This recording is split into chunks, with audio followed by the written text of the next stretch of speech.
Hello, everyone, and welcome to a one-off podcast, well, potentially one-off podcast. And just before I start, we've had a last-minute name change, let's put it that way.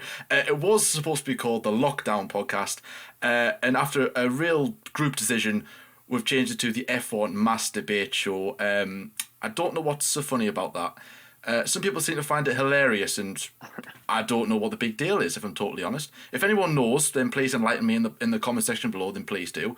So the idea of today's podcast is just to, well, there's no Grand Prix, there's nothing happening at the moment, so I just thought we would get everyone, well, as many people as we could, on one place and just chat about, well, absolutely anything, just depends wherever the night takes us.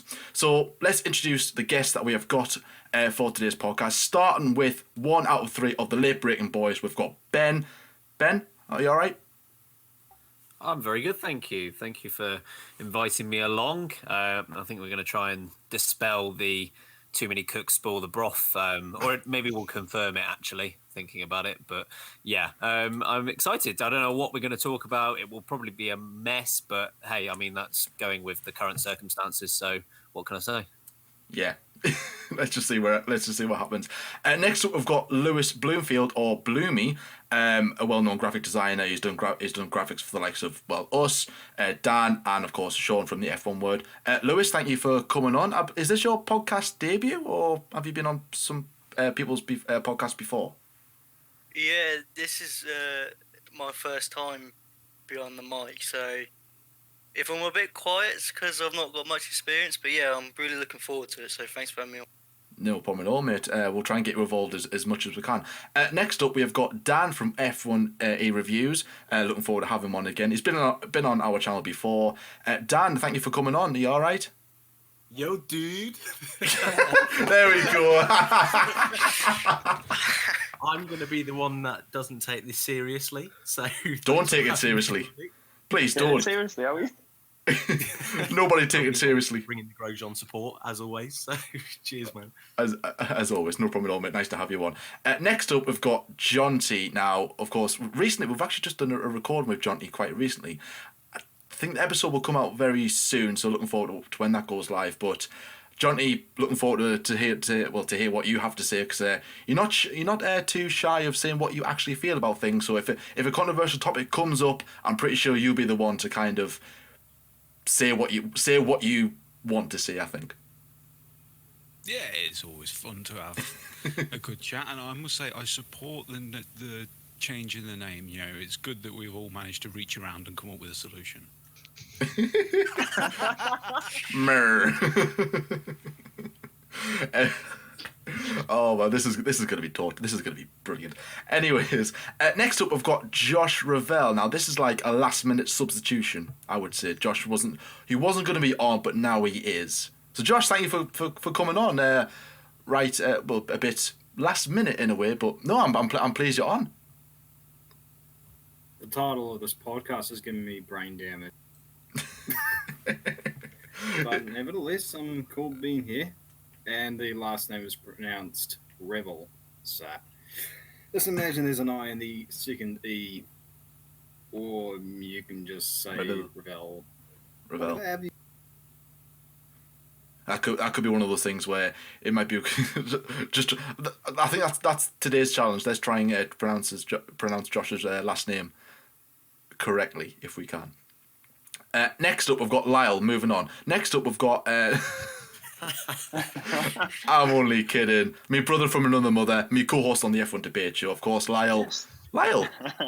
Thanks for stopping by. We eventually got you on. We had a bit of trouble before, but yeah, thanks for. I say thanks for dropping by, but really this is like me and you doing this. So yeah, thanks for coming by. Now bugger off. Thank you for inviting me on to my show, Joy. I really, really appreciate it. I know how much work I do. And do you know what, though? I've watched all your guys' program. I don't know what his name is, but you have a presenter at the F1 Debate Show. I don't know what his name is, but he is insanely sexy. It's Jordan. That's me. Who's the other guy? I don't know who you mean. I don't know as well. I'm just somebody who isn't on the F1 Debate Show, but loved you guys' progress. There's other YouTubers that are better out there, but let's go. Other YouTubers, everyone, mate. Next up, we've got Moto Meerkat, which is probably one of the coolest names I've ever seen on F1 YouTube. I've actually recently we did a video for the Australian Grand Prix, which I thought went very well. And Lyle's just put dildo in the chat. A massive distraction. I'll say dildo. Well, it is called the Masturbate Show. Exactly. So yeah, this is gonna go places. But Meerkat, thanks for joining us, mate. You all right? Hello, mate. Thank you for having me. Yeah, obviously, as you said, we had that little chat about the Australian Grand Prix, which aged extremely poorly. So hopefully this masturbate session will go a little bit better. Oh, mer. Always. Mine always do. Okay. They always have. Oh, I've anyway. got a lot of practice. Moving on before we get kicked off YouTube altogether. We've worked very hard for 4 years, Lyle. Let's not get kicked off now. And last but definitely least, we have Jack Chambers, aka Shadow Macker. Oh, that's a cool name. I'm only kidding, Jack. Jack, mate, how you doing? You all right? I'm good, thank you, mate. Thank you for having me on. I was going to say that last and probably least. But, you can always count on me coming in the rear. Innuendo number 3 or 4, I think. I'm not too sure. But yeah, so obviously that's all the guests round off. So I think really the first thing to kind of put to the floor really is how is everyone coping with life in isolation with whatever's going on, and of course I'm laughing so hard. So if I do end up going off a tangent, I'll be just reading chat. But how is everyone coping? Well, like I said, life in isolation, but life without Formula One. It's a bit strange that it's nearly April and we haven't seen, apart from testing, a car out on track yet. So yeah, who's up first? Well, I'll kick it off by saying clearly the answer to that question is no one is coping very well at all based on the number of innuendos. Absolutely. Obviously missing Formula One a great deal at the moment, but it's it kind of have to go with the times. It would be ridiculous to actually have it on with the current circumstances, so we have to resort to entertain ourselves with things like this, including innuendos. I'm hoping we have seen the last. I know we haven't though. Oh, no way, mate. We have not seen the last of the thing is, it's not just no Formula One, it's no sport in general, so there's actually nothing to watch instead of Formula One. That's the thing. And that's why people are stooping very low and they've got to watch this, so... Yeah, well, yeah, listen, yeah. Or listen. That's not strictly true. We've got the marbles. Oh, Johnny and his marbles. Our Rangers. Dildo. What's your obsession with dildos, Lyle? Do I need to ask? It's Daniel Ricciardo, man. You know how they work. You know you don't need. Do I really? Do I really know how they work? That's just something you don't really learn. You have to just kind of pick up with experience. This is going extremely well. This is going awesome. There's the title right there. Yeah, well, you got to move with the times, man. We could have moved. Calling it experience is a bit of a stretch. I mean, when my name changed from Forever Formula to the F1 Debate Show, I had to change from Forever. I couldn't be Forever Formula anymore, which you should know from watching our video the other day. But I'll let you off if you don't. Forever Formula. Oh yes, in Formula. Oh my god, I love watching back on old videos. They were just appalling. Has anyone watched any of their old videos back? Or has anyone watched any other YouTubers' old videos and you just think, oh my god? Like Johnny's like... I was going to say, my old videos are from about 2 months ago, so... Much like Bloomy, this is my first time this side of the mic, so this is going to be my old video, so I'll probably be cringing a lot later. Oh, I'm looking forward to it. I really am. Yeah. As we talked about the other day, I recently watched my old ones back. That's why they're not there anymore. I was wondering about that, John T. I went looking. That's what I need sometimes when I need inspiration. I look for your content. Yeah. Because I hate watching my own stuff. No, the worst one is I'm going to tell people to go back and watch the first stream that me and Sean did, where it's just an hour and a half of saying, no, you go. I was insanely embarrassed till about. I know it sounds like really shallow to some people that don't have this, but like until we got 4 digits in subscribers, I was still pretty kind of like, I thought our old videos were really cringy, and anybody who found our 2016 videos either in 2016 or like obviously afterwards, I would always dismiss them. I always remember when I was, to be honest, every single job I've had, like, you know, part-time jobs and all that, every job I've had, somebody has found our channel, and they always pick the most embarrassing video. And honestly, like, we've done some crackers, but we've also done some insanely embarrassing ones in the same year, and they'll find the most embarrassing one. It's, oh god. And then obviously that's how they get the ball rolling, and I'm like, how, man, just stop. Pure cringy. They really, really are. Definitely. Just scrolling through Twitter as well to try and find. There's a couple of you guys that have actually sent in some questions as well, in case we just have, well, dried up topics, I presume, which is coinciding well with the name of when the masturbate dries up. When the masturbate dries up, we'll produce more stuff. Oh, boo. I've just got a one in. Don't leave it around; it'll stick. Oh, Jesus Christ! Stick you. Again, like what? Demonetized. Yeah. We're done for. We're never getting monetized again. That's it. Can't make money from this. That's us done. That's us finished. I've just got a tweet as well in from the Brothers Hunt, which I believe are another small F1 YouTube channel. What? Sorry, just leave me. Oh, he's muted his mic. He's on a one again. What the? I think everything is like just everything's innuendo. So it's like, okay, guys, trees, and then there we go again. So, question is from the Brothers Hunt. Cue laughter. Oh my god! It's not me. It's when someone else laughs. It's not me. It's you. He says an F1 related question here, guys. So this will get the brain ticking. It says, should F1 teams be allowed to bring 5 compounds of tyres to race weekends to give more strategic variation?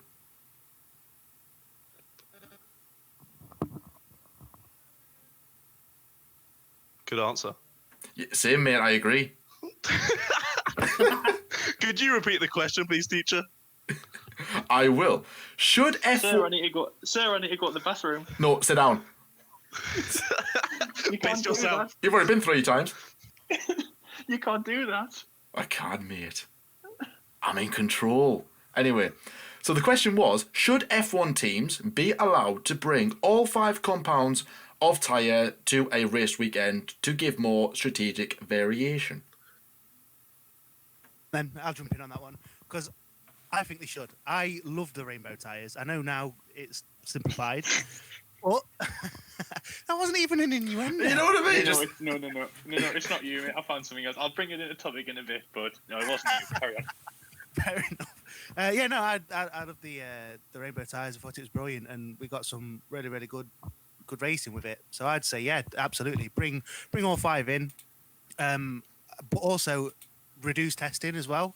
Not testing, sorry, free practice. So you've got that complete unknown with the tyres and when they're going to drop off and things like that. It should promote a bit better racing. But that's just my opinion. I'm going to jump in and say I only started watching Formula One properly a couple of years ago, and that was about when they had all the rainbow tyres with about whatever it was, like 1 million different tyre compounds. And when I started joining in as a beginner, I had no idea what was going on with all these different colour tyres. So I think you have to take into account of people that are new to the sport watching, that having just 3 is a lot more easy to deal with and understand than when we had whatever it was, 5 or 6 or whatever. You mean the hards, super softs, ultra softs? Yes. And that's not, that's not confusing at all. No. And I can't believe it's not soft. The soft super softs, and I can't believe it's softs. I cannot believe it's so insanely soft. Wait, now where's my thing I've saved? Oh man, I'm having a mare. what I call it. You haven't. This is a surprise for you guys. No, it's not. Oh, good God. Oh dear. You'll see it when you see it. Masturbate. We're talking about softs. We are still talking about tyres, aren't we? Yes. Yes. Yeah. Oh yeah. Oh yeah. Of We're course. talking about rubbers. I will jump in and say it would be great if they could do that. Yeah. But they can't, because the reason that they've got to pick their tyres well in advance is for getting them made so they're not dragging 5,000 tyres to every race as opposed to the 800 that they take now. But you could, I suppose, swing it where they can choose from all the 5 with the current rule setup. In terms of the difference between the tyres, when they had like loads of different compounds, wasn't massive. You know, normally you have it's like your dry weather and your wet weather tyres. You know, that's about it really. And of course, like the price of the Pirelli tyres. When we did this quiz with F1 Fanatics, actually, I should quickly mention them. Mike couldn't unfortunately make it today, but it would have been great to have him on. Anyways, so when we were doing this quiz with Mike, we were talking about like the price of Pirelli tyres, and it was like ridiculous, like 6 figures, maybe even more. And it's just not needed. You know, it's just not needed. Like a lot of these races, some races are one stop, and if it's a dry race, it's quite simple. Just race on the tyres you should get. I know they're trying to bring strategy, and you know, if we have different compound tyres, it makes it better on strategy. But just race, really. Just stop worrying about the tyres and stuff. You know, just race. And of course, it's simpler for the fans because we can keep track of what they have on. If they have 5 compounds, it's just gonna confuse. And then obviously 5 dry, I imagine. And then obviously the 2 standard wet tyre compounds, wet and intermediate. So that's 7. And that's just going to confuse anyone, even the pros and even the people trying to get into Formula One. You know, like you might be watching your first race. So just stay where we are right now. And also that's cheaper on the fan, cheaper on logistics and F1. And it's just better, really. More racing, more hard, kind of less pit lane talk, more on-track action. And Lewis Hamilton will have a nightmare of a time with his my tyres are dying with less options. Well, when there's a will, there's a way. Yeah, no, like, I mean,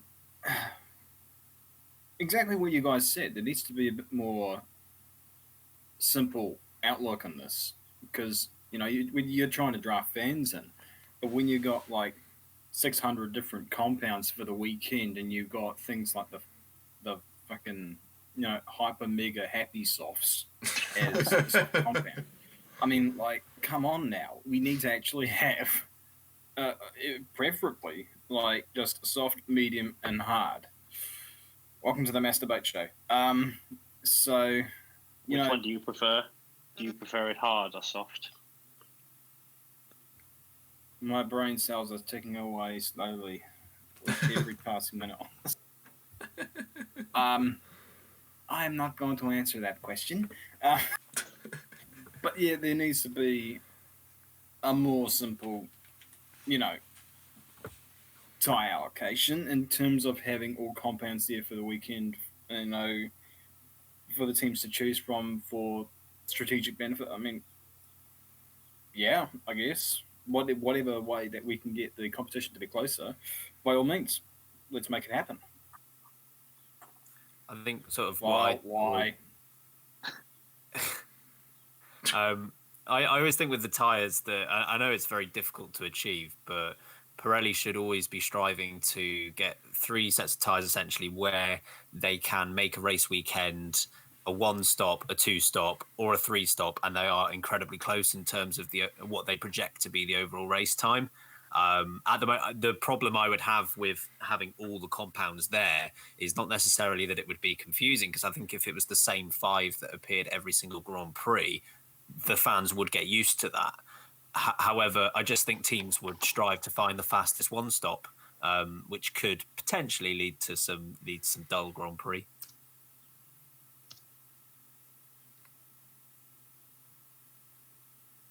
Dan, do you want to have your thoughts, your say?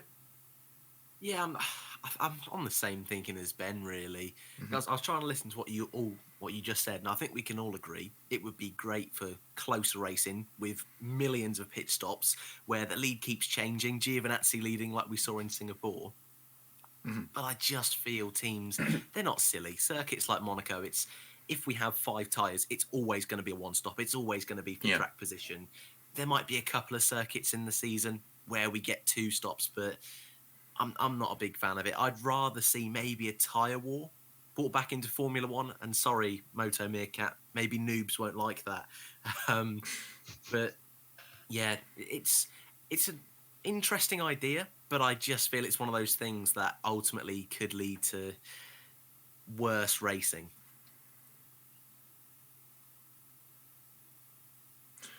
And Lewis, do you want to have a say? Yeah, I agree with Dan, really. It's just, the thing is, if you have so many options, teams are always just they're gonna find their way to, you know, improve. What's the word? You'll get these situations where they'll find the way to have the most optimal race, but that could be a one-stop track position, just procession all the way around track, 70 odd laps, whatever it is, like Monaco, no overtaking, and I do like the idea of a tyre war though, because when was the last time we had a tyre war? 2009, 2008, something like that. I think it was like 2005, 2006. Yeah, because I first started watching, properly I started watching around 2010, but I've been watching on and off since 2008, 2007.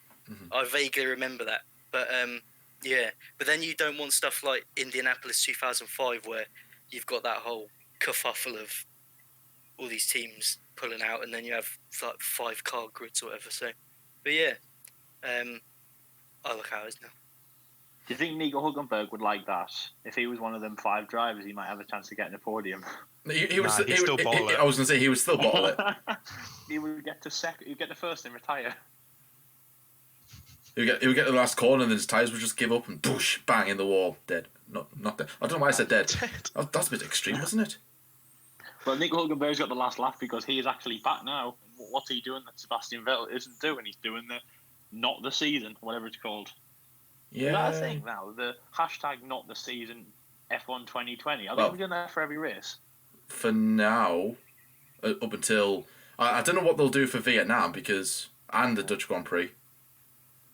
So unless what did everyone think of Bahrain? By the way, did everyone watch the race in Bahrain? I didn't. Which one? I did. Not the Bahrain Grand Prix. The Veloce Esports one. I don't know, the one that was shown by Sky Sports. The one that had Nico and Lando and Johnny Herbert in. What, the one with Lando Bot? Yeah, Lando Bot, that was it. Yeah, Johnny Herbert sending it at the first corner was brilliant. Next level. He was so strange, but it was just something that we expected them to do. But it was good because I enjoy it. I mean, obviously it wasn't great, and I'd have preferred actual Formula One, but I thought it was quite good. I enjoyed that. It was just the fact that they were trying to make it so professional and everything, and then one of their own guys just sends it at the first corner and ruins the whole race. Slightly drifting away from Formula One, but did anyone see the IndyCar iRacing that they did this weekend? Because a lot more of their drivers, and indeed they had the full broadcast team and everything, it seemed to be a more involved kind of thing, because not many Formula One drivers actually took part in the Bahrain version. I didn't catch it, but I saw things about it, and it made me a bit disappointed with the F1 one, because when they first announced it, and I think Latifi came out, said he was going to do it in Norris, I don't know about you boys, but I assumed that most of the drivers would. So the fact that we only ended up with 3, I think, I was quite surprised.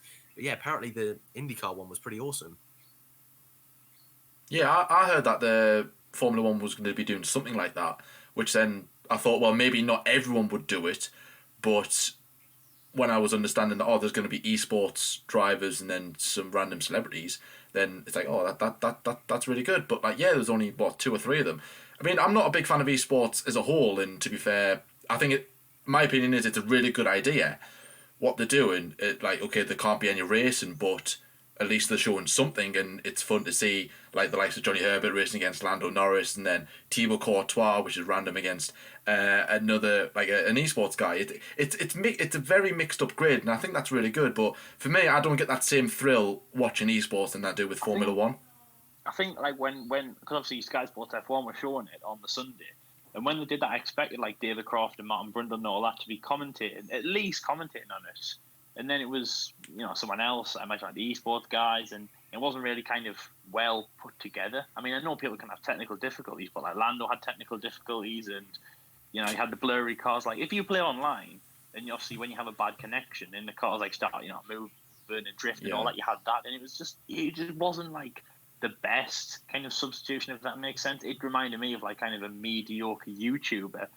His gaming channel, it wasn't like what the official form, or like unofficial, if you want to say, or like official Formula Esports, whatever, would run. I mean, it was a bit of fun, but it wasn't amazing. Like it was just some bog standard Sunday entertainment, really. I mean, I did watch Lando's video on him when he's calling up the likes of Albon and Russell and Verstappen. I thought that was just brilliant. So funny, proper Lando. So in terms of like Lando doing that race and Nico, I mean obviously Lando current driver, Nico not. Other drivers like Max Verstappen, he would probably do that, wouldn't he? He's that age and he's done it before. So why do you think he didn't do it on Sunday? And like, why don't you think some other Formula 1 drivers didn't do it?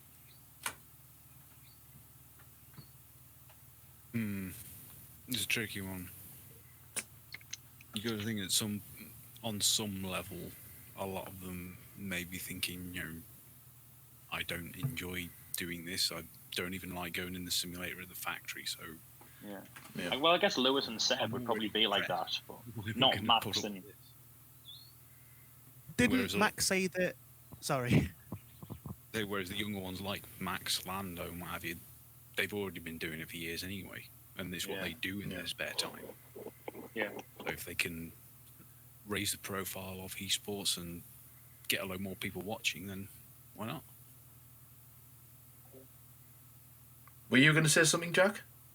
Yeah, sorry, I don't want to talk at other people. Sorry, but I was going to say, I'm sure Max said that because he's not used to the F1 game, because he races a lot on iRacing and is it R Factor 2 as well. Yeah. That's one of the reasons why I didn't want to race in it, because he's not familiar with the game, and I guess that's the natural driver in him, the natural competitiveness, that if he didn't know the game, he didn't want to race in it. And I understand that, I'm not going to turn up and not win. That's what Verstappen's all about. I mean, it's not exactly for a load of prize money. We're not saying that Johnny Herbert's been spending a week on F1 2019 before, has he? It's just a bit of fun. Come on, mate, just jump in and have a good laugh. Yeah. It's nice when they have. It's fun when they have like other. They had a golfer there and footballer and stuff. And I mean, even like obviously for me, like you have obviously Sir Chris Hoy, one of the best, in my opinion, one of the best, if not the best, British kind of icons. And again, just seeing him race. Of course, he's done Porsche Super Cup races before, and he's trying to get into that. He's done Le Mans. And then like doing this. Of course, he wasn't great. I think he came like 18th in that Red Bull, but. Kind of getting his name out, a bit more exposure. Actually, I went on his Instagram afterwards, and you wouldn't believe how many people don't follow him. Like, he's just not followed. And I'm like, how, man? He's the most successful British Olympian ever. Go and give him a follow. So, yes, if you're listening, guys, go and give Sir Chris Hoy a follow on Instagram. Yes, sir. Then we sent you. Yes, but don't tell actually him, and don't say the M word. What this debate called? Just say that some the mass debate centres. Some random people sent you. I'm here from the mass debate, and then you just don't mention my name because I've actually met him. Well, I mean, not like I haven't physically shook his hand, but I saw him once in Manchester a few years ago. So yeah, don't mention my name because he might know us. Oh no, everyone probably knows by now. Don't mention him. They're on personal terms. We are. They're good friends. Well, he said I can call him by his first name, but I mean, I always have to add sir beforehand because it's just it's what's the word, like professional. Like, it's like how like Lewis Hamilton called Jackie Stewart, and I'm like, do you know what, Lewis? It's like, I'm sorry, but he will always be Sir Jackie Stewart. That's how you should call him. And I just think like that's how he should be known, isn't it? and all the other sirs that are out there. Yeah, just a bit of respect, isn't it? I've never met a sir. Well, you've met me. Random point. And I've met Sir Chris Hoy, so kind of indirectly you've met Sir Chris Hoy. Yeah, I'll take that. But no, esports seems to be like a really up and coming thing, isn't it? It's like a very. Oh, I was reading Meerkat's message. I thought he was putting something in the chat. So obviously, esports is like it's on the rise, isn't it? And it's getting, and I think it's going to have a really big profile once everything does start getting back to normal. So, what's your guys' view on F1 esports? Since we're on like this kind of subject, do you think that it's going to get like how big do you think it will get to the point of where do you think people will be like I don't know instead of going from F1 esports is rising fast lol quote there from Lyle in chat, do you think that people would not necessarily go down the racing professionally route where like they go into single seater for real life, maybe divert off into esports itself and maybe just going down that kind of route because it'll get that big. What's your views on that, guys? Well, they certainly could. Yeah, because it opens up a lot of scope for people who physically can't do the real racing. Oh yeah, exactly. Good point. You know, a lot of less able people it opens up the scope for them because they've still got the skills. They just physically can't take it in that car for that length of time. Mm-hmm. So that's a really good point. I think the only real thing they need to do is sort it out how the production's done, because just this last couple of weeks we've seen loads of people jumping on the idea, and it's been very, very mixed. The race did it. I think they were the first to actually put it out live. Yeah. Even though it wasn't their idea. And their production and the way they got things out, it was super slick. It was done so much better. Jack Nicholls and Julian Palmer is the commentary team none of us knew we needed because they're fantastic. But they're using R Factor 2, which even 3-4 years ago was wildly out of date and painfully mundane to watch in the way it works. Then It just looks terrible. Yeah. It's not real cars, all the rest of it. And then you've got the Veloci stream that happened the day after, and it was awful. It was so bad. And yet it looked better because of being on the F1 game. Mm. Now you've seen others, NASCAR and IndyCar using iRacing, and it looks so much better. It requires a lot more skill. And IndyCar have brought the production values in. It's just that it's not going to get much of an audience over here because hardly anyone knows them. It's very niche still, unfortunately.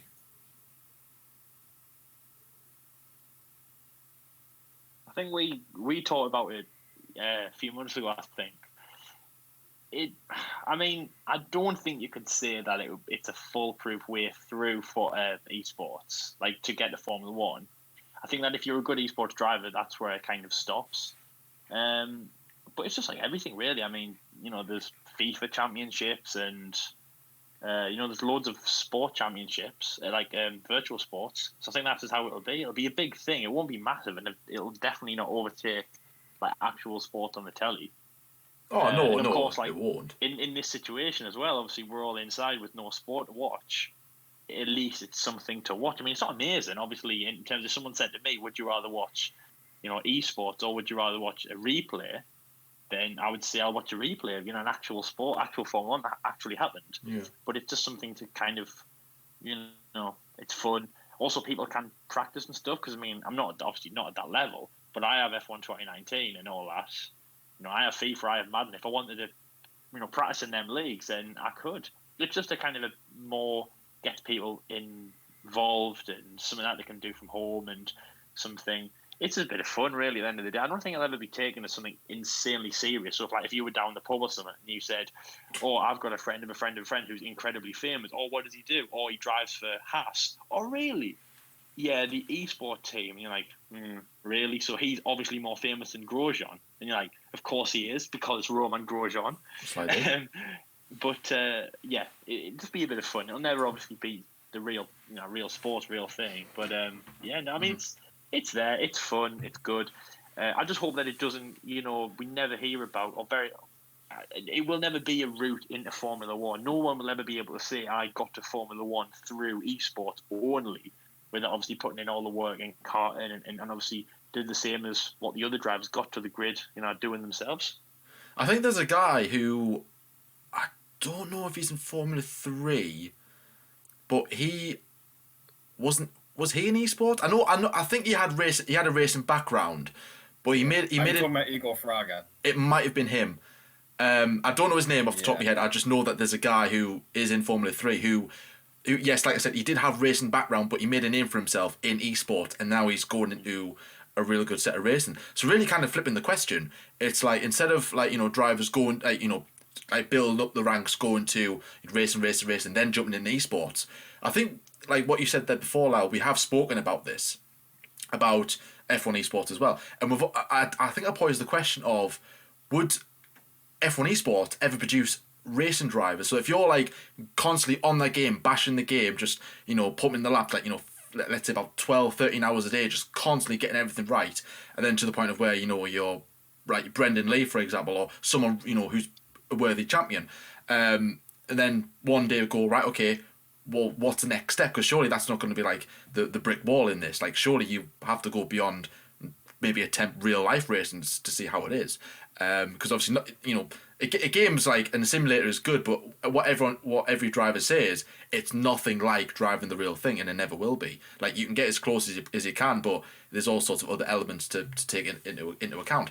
So do you think that maybe one day we could ever see a racing driver get from esports into Formula One, and maybe not Formula One, but maybe racing professionally, who's had no racing background whatsoever? Because I know, for example, over here in the UK, you had GT Academy, which that Jan Mardenborough won, and he got as high as GP2.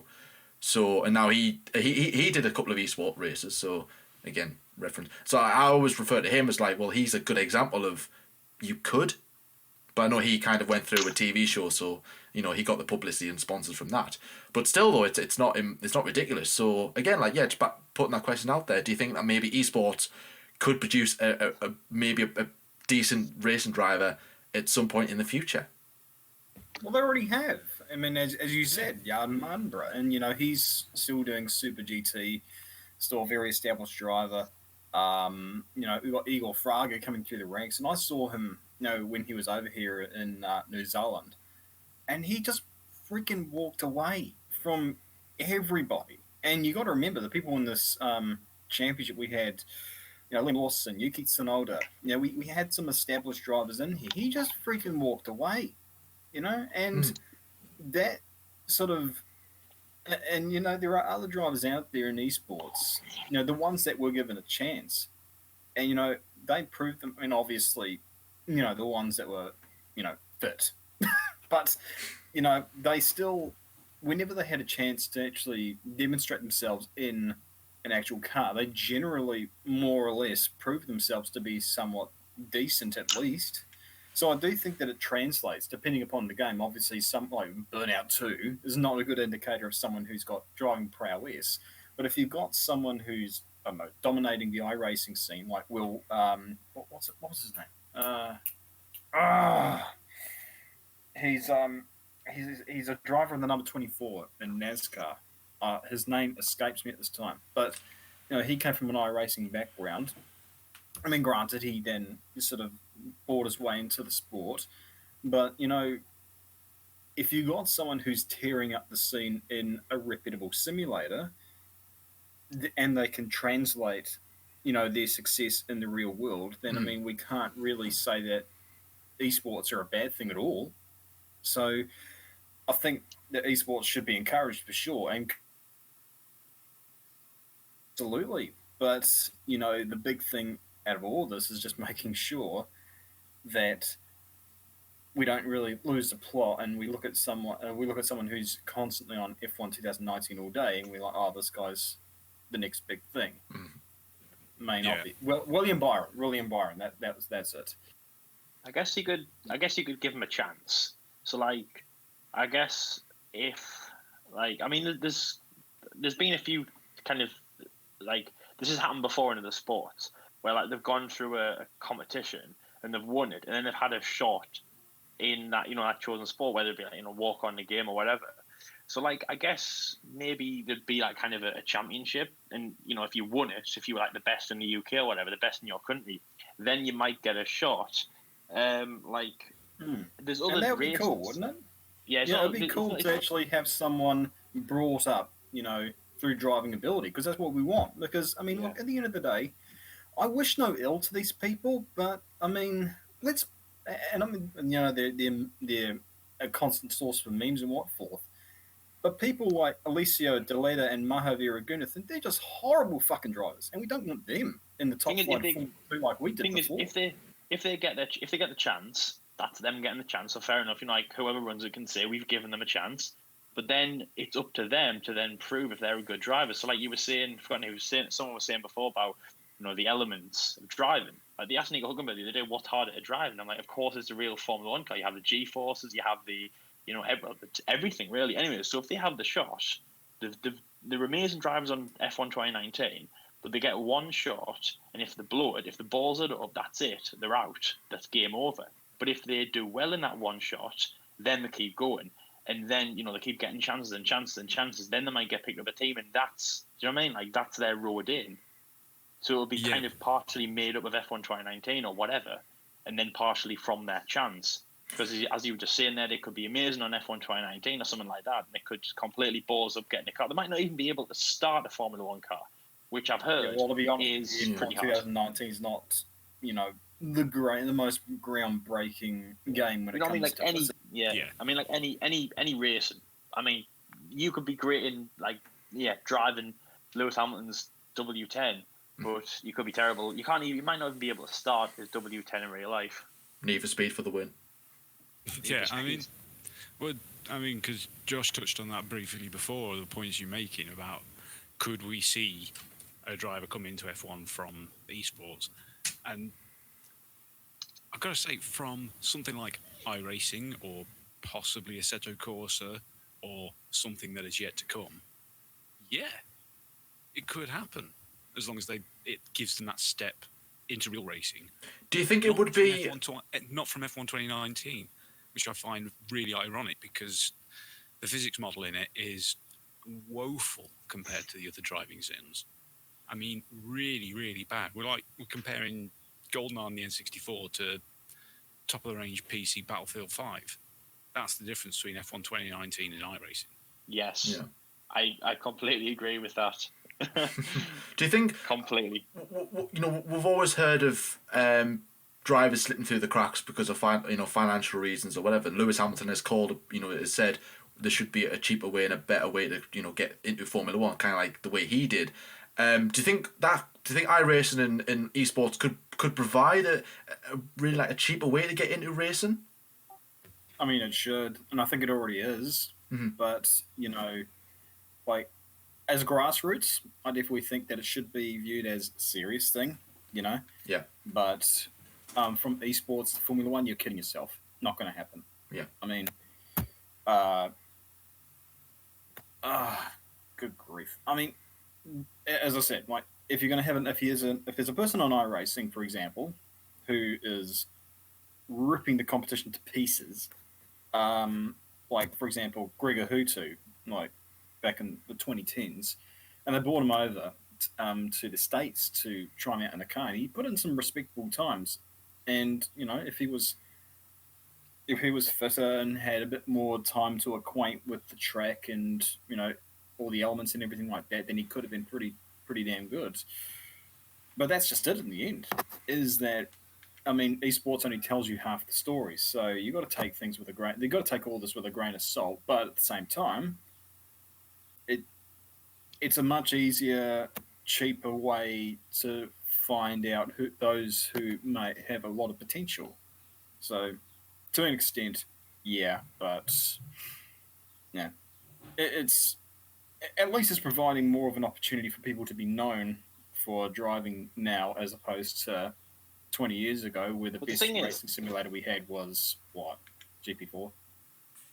The thing is, though, you were saying about getting into Formula One cheaper. I don't know why people want to get in with no money, because I mean that's just how it is. Formula One, that's just how it is. The pinnacle of sport. That's like everything. You have to spend money to get that place, get better equipment, and then also. But then there's also that conundrum where what happens what happens if you get to Formula One or you get to GP3 or whatever, and then your kind of partner, your teammate, has spent thousands and not millions, but like thousands and thousands of pounds or whatever, getting to this position, and so much sweat and that's just how it works. And again, that just brings into the money in Formula One. Papa Stroll and Papa Latifi and Papa Norris and all these people. Papa Norris sounds quite amusing, actually. It sounds like Papa John's. That's just how they got there, because they've got the money, and that's just how it is. Esports is not going to solve everyone's problem of making Formula One insanely cheap and easy to get into. That's just how it works. And like for me, if a lot of people know me, obviously my childhood, my teenage years, I was on the bike. I was scouted by the Olympic Team GB. I was promised to have a good cycling career, but the reason I gave it up was, well, I got fat and couldn't be asked. But it was also the money side of it. It was because cycling was insanely expensive. A lot of people that I know are going off to Belgium and the Netherlands, racing over there, Germany and Spain, and spending loads of money on bike and equipment and travel. That's just how Formula One is. It's expensive. If you want to get there, you have to go through the same as everyone else. And that's how I think it should be fair, really. In the future, if we start making people who spend not very much time but just love playing inside, compared to someone who's been on the go-kart, spending thousands and putting in so much man hours to get to F1, that should rub off. That's more credible, and that's who should be in Formula 1 at the end of the day. But you're going to get a much depleted lineup if you go down that path. I mean, that's just going to cause a spending war. And I mean, we've already, I think it's been better over the last few years in that we haven't had as many pay drivers. Perhaps now the grid is at its point where it's been maybe its best ever. But I think you're just going to see the standard drop. And I think F1 esports actually has a massive role to play and could be really, really big. Of course, it's never going to be a silver bullet, but it can be a platform. If you can prove yourself, that opens yourselves up to sponsors, and that's ultimately what's going to elevate you as well as your ability. If you think F1 esports compared to sort of other esports out there, they've got the advantage in that it is a much more realistic simulation of what you will actually do. Therefore, it is better to get people involved through that than, say, FIFA esports or anything else like that. And also, inaccessibility is just the biggest problem in Formula One right now. If you think only about, 700, 800 drivers have ever raced in Formula One, and there's so many second and third generation stars. And the reason, it's not because of pedigree or anything like that. It's because it's closed door to so many people, and the field is much slimmer. You don't see, at least by proportion, anywhere near the same in, say, football of second generation stars, because it's so much more accessible. What about horse racing? What about jockeys? If you want to be a jockey at Cheltenham or Ascot, what about that? You know what I mean? That's a closed door sport. You have to be a certain kind of person. You have to do this certain kind of thing which has money, and you have to be in the right position to get there. And that's exactly the same as what we're talking about right now. Not everyone can go into it, and even football as well. I know that there's 20 teams. I know that Premier League's been going for 26 years.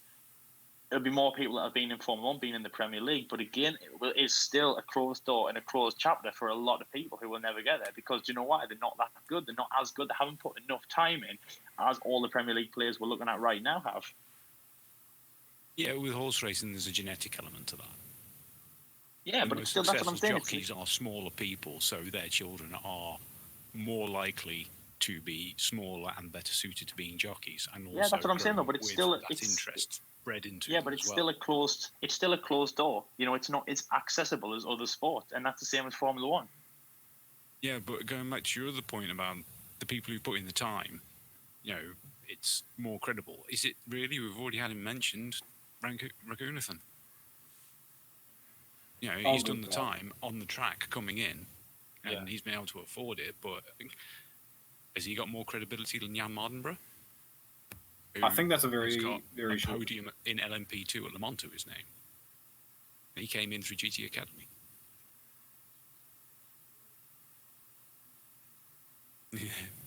That's got you thinking. Just the silence descends upon, comparing Mandra with Ragoon.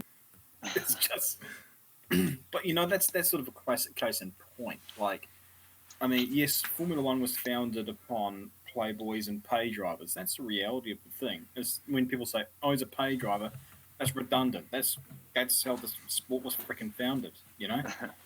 But at the same time, we regard Formula One as being the pinnacle of motorsport. Well, do we have the 20 best drivers on the grid? I mean, I really think so. And not for the most part, not more. At least there are some drivers there who are probably not the 20 best, part of the 20 best drivers on the grid. And again, like we're talking about freaking. I know. We're sticking the knife in a little bit here. But with Ragoonathan again, like, when we stop laughing about the whole thing and actually, talk about the actual talent levels, it was fucking deplorable at that level to have a driver who was so out of his depth, It was just like, what I mean, Bambi on ice. No, who was that Senegalese guy that played for, was it Southampton? In '97, Ali Dia. Yes, Ali Dia. Who Yeah, actually it was after kind of like that, where it was just Southampton, like, how he are went to you get here it. and what are you doing out there? Mm-hmm. So I mean, He blagged his way. Reference Eric the Eel for a minute then. He blagged his way in. I think he tricked, who was it, the manager at the time, Graham Souness, into a trial. Or so he blagged someone who blagged Souness. No, was it? No, yeah, I think. Not too sure. I don't know. But, It's I mean, football you from talk after about, 95, so I don't know. we talk about going through the proper channels to get into, like, everyone has to do the same thing, and especially Alex Brundle. Last week he was getting a bit agitated about esports. For me, I just see this. I just see esports as an opportunity for people to get noticed. Really, Yeah. like especially Igor Frago got a reputation for. A, being fast, but also slamming people into walls. But to be honest with you, Kyle Busch has got the same reputation in NASCAR, and Maldonado too. But at least people were aware of his talent levels, and he got more money to eventually get into proper racing. And then when he got in there, he proved himself once again. And we got a situation now where he's won the New Zealand Grand Prix. He's a Toyota Racing Series champion. He did pretty damn well in the European Regional Formula 3 Championship last year. He's part of the Red Bull program now. Mm-hmm. And if this season actually gets underway, he's in the Formula 3 Championship and is regarded as a good chance for the title. And all of a sudden, he'll be in the ballpark for a super license and to get into Formula 1. So from that aspect, that's where esports comes in very damn handy. Oh dear.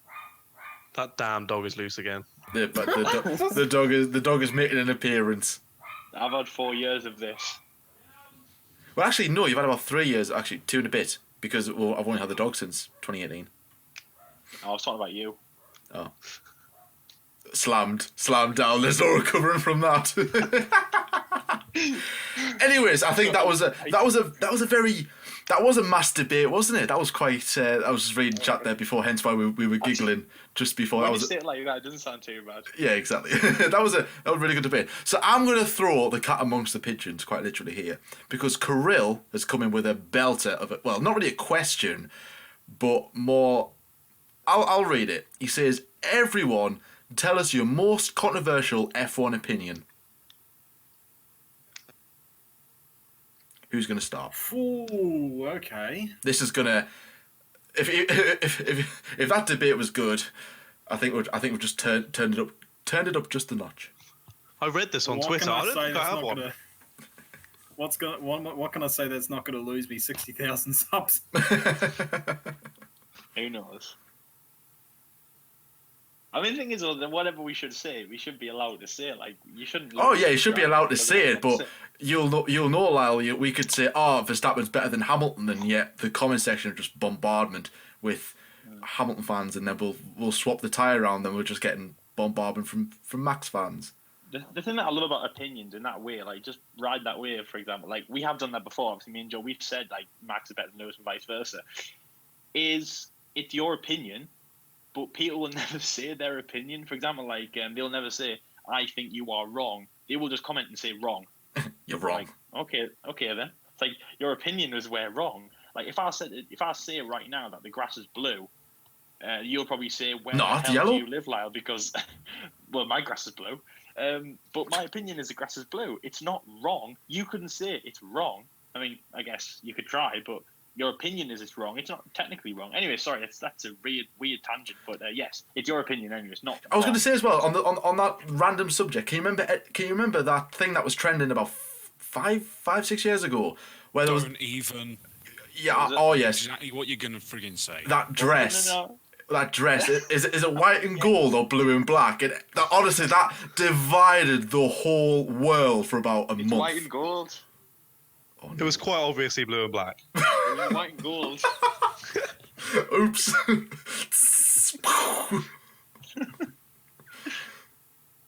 So yeah, have we all fell out now? Okay, sorry. Yes. Anyways, yeah. So before we start, Okay, fine. I'll kick it off. Sorry, quick. go on then, Lyle. I'll get an opinion from everyone in chat. So Lyle, Oh, you God. you start. What's your most controversial F1 opinion? My opinion is that Max Verstappen will win a maximum of one title. He will not go on to be what everyone thinks. And I think that he's actually Didn't you say? Didn't Can you? I jump in on that point?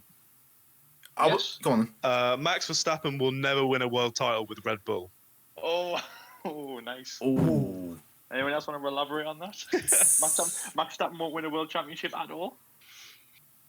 I'm sure. I think he's got the talent. I'm sure you've said that to me, Lyle, before. That Max won't win a title at all. Hey, we don't talk about what we say off. He's throwing you on the bus. I was going to say, I'll proper throw him under the bus. Didn't you tell me you were a Sunderland fan, John? Do you know what? Here's a little fact for you. I once did own a Sunderland shirt. Oh, Yeah. Did it say Johnson on the back? Oh.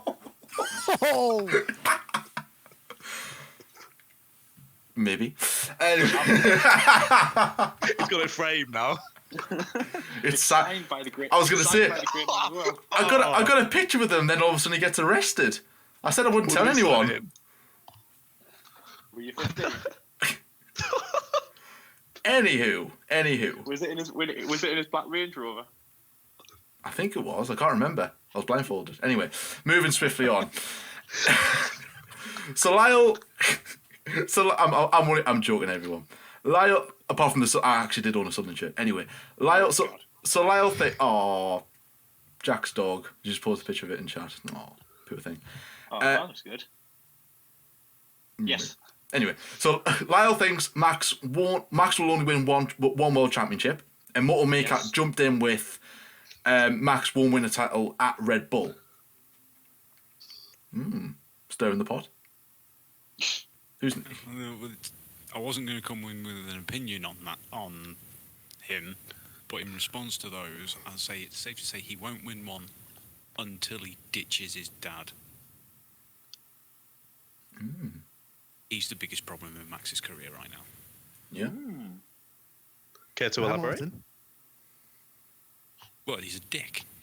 that is the most jaunty point ever. Explain yourself. He's a dick. It's simple as that. What's the say? Does anyone disagree? It's a valid point. He's okay, I guess. I haven't met him in person, but Yeah, I don't know enough about him. You know, he may well be nice in person, but the way he behaves in the garage and all the stuff we've seen him coming out with constantly in the media and what have you, it's just like all you're doing is bringing hate upon Max and making it difficult for him. I think he was a big influence in the reason why he went to Red Bull 4 races in.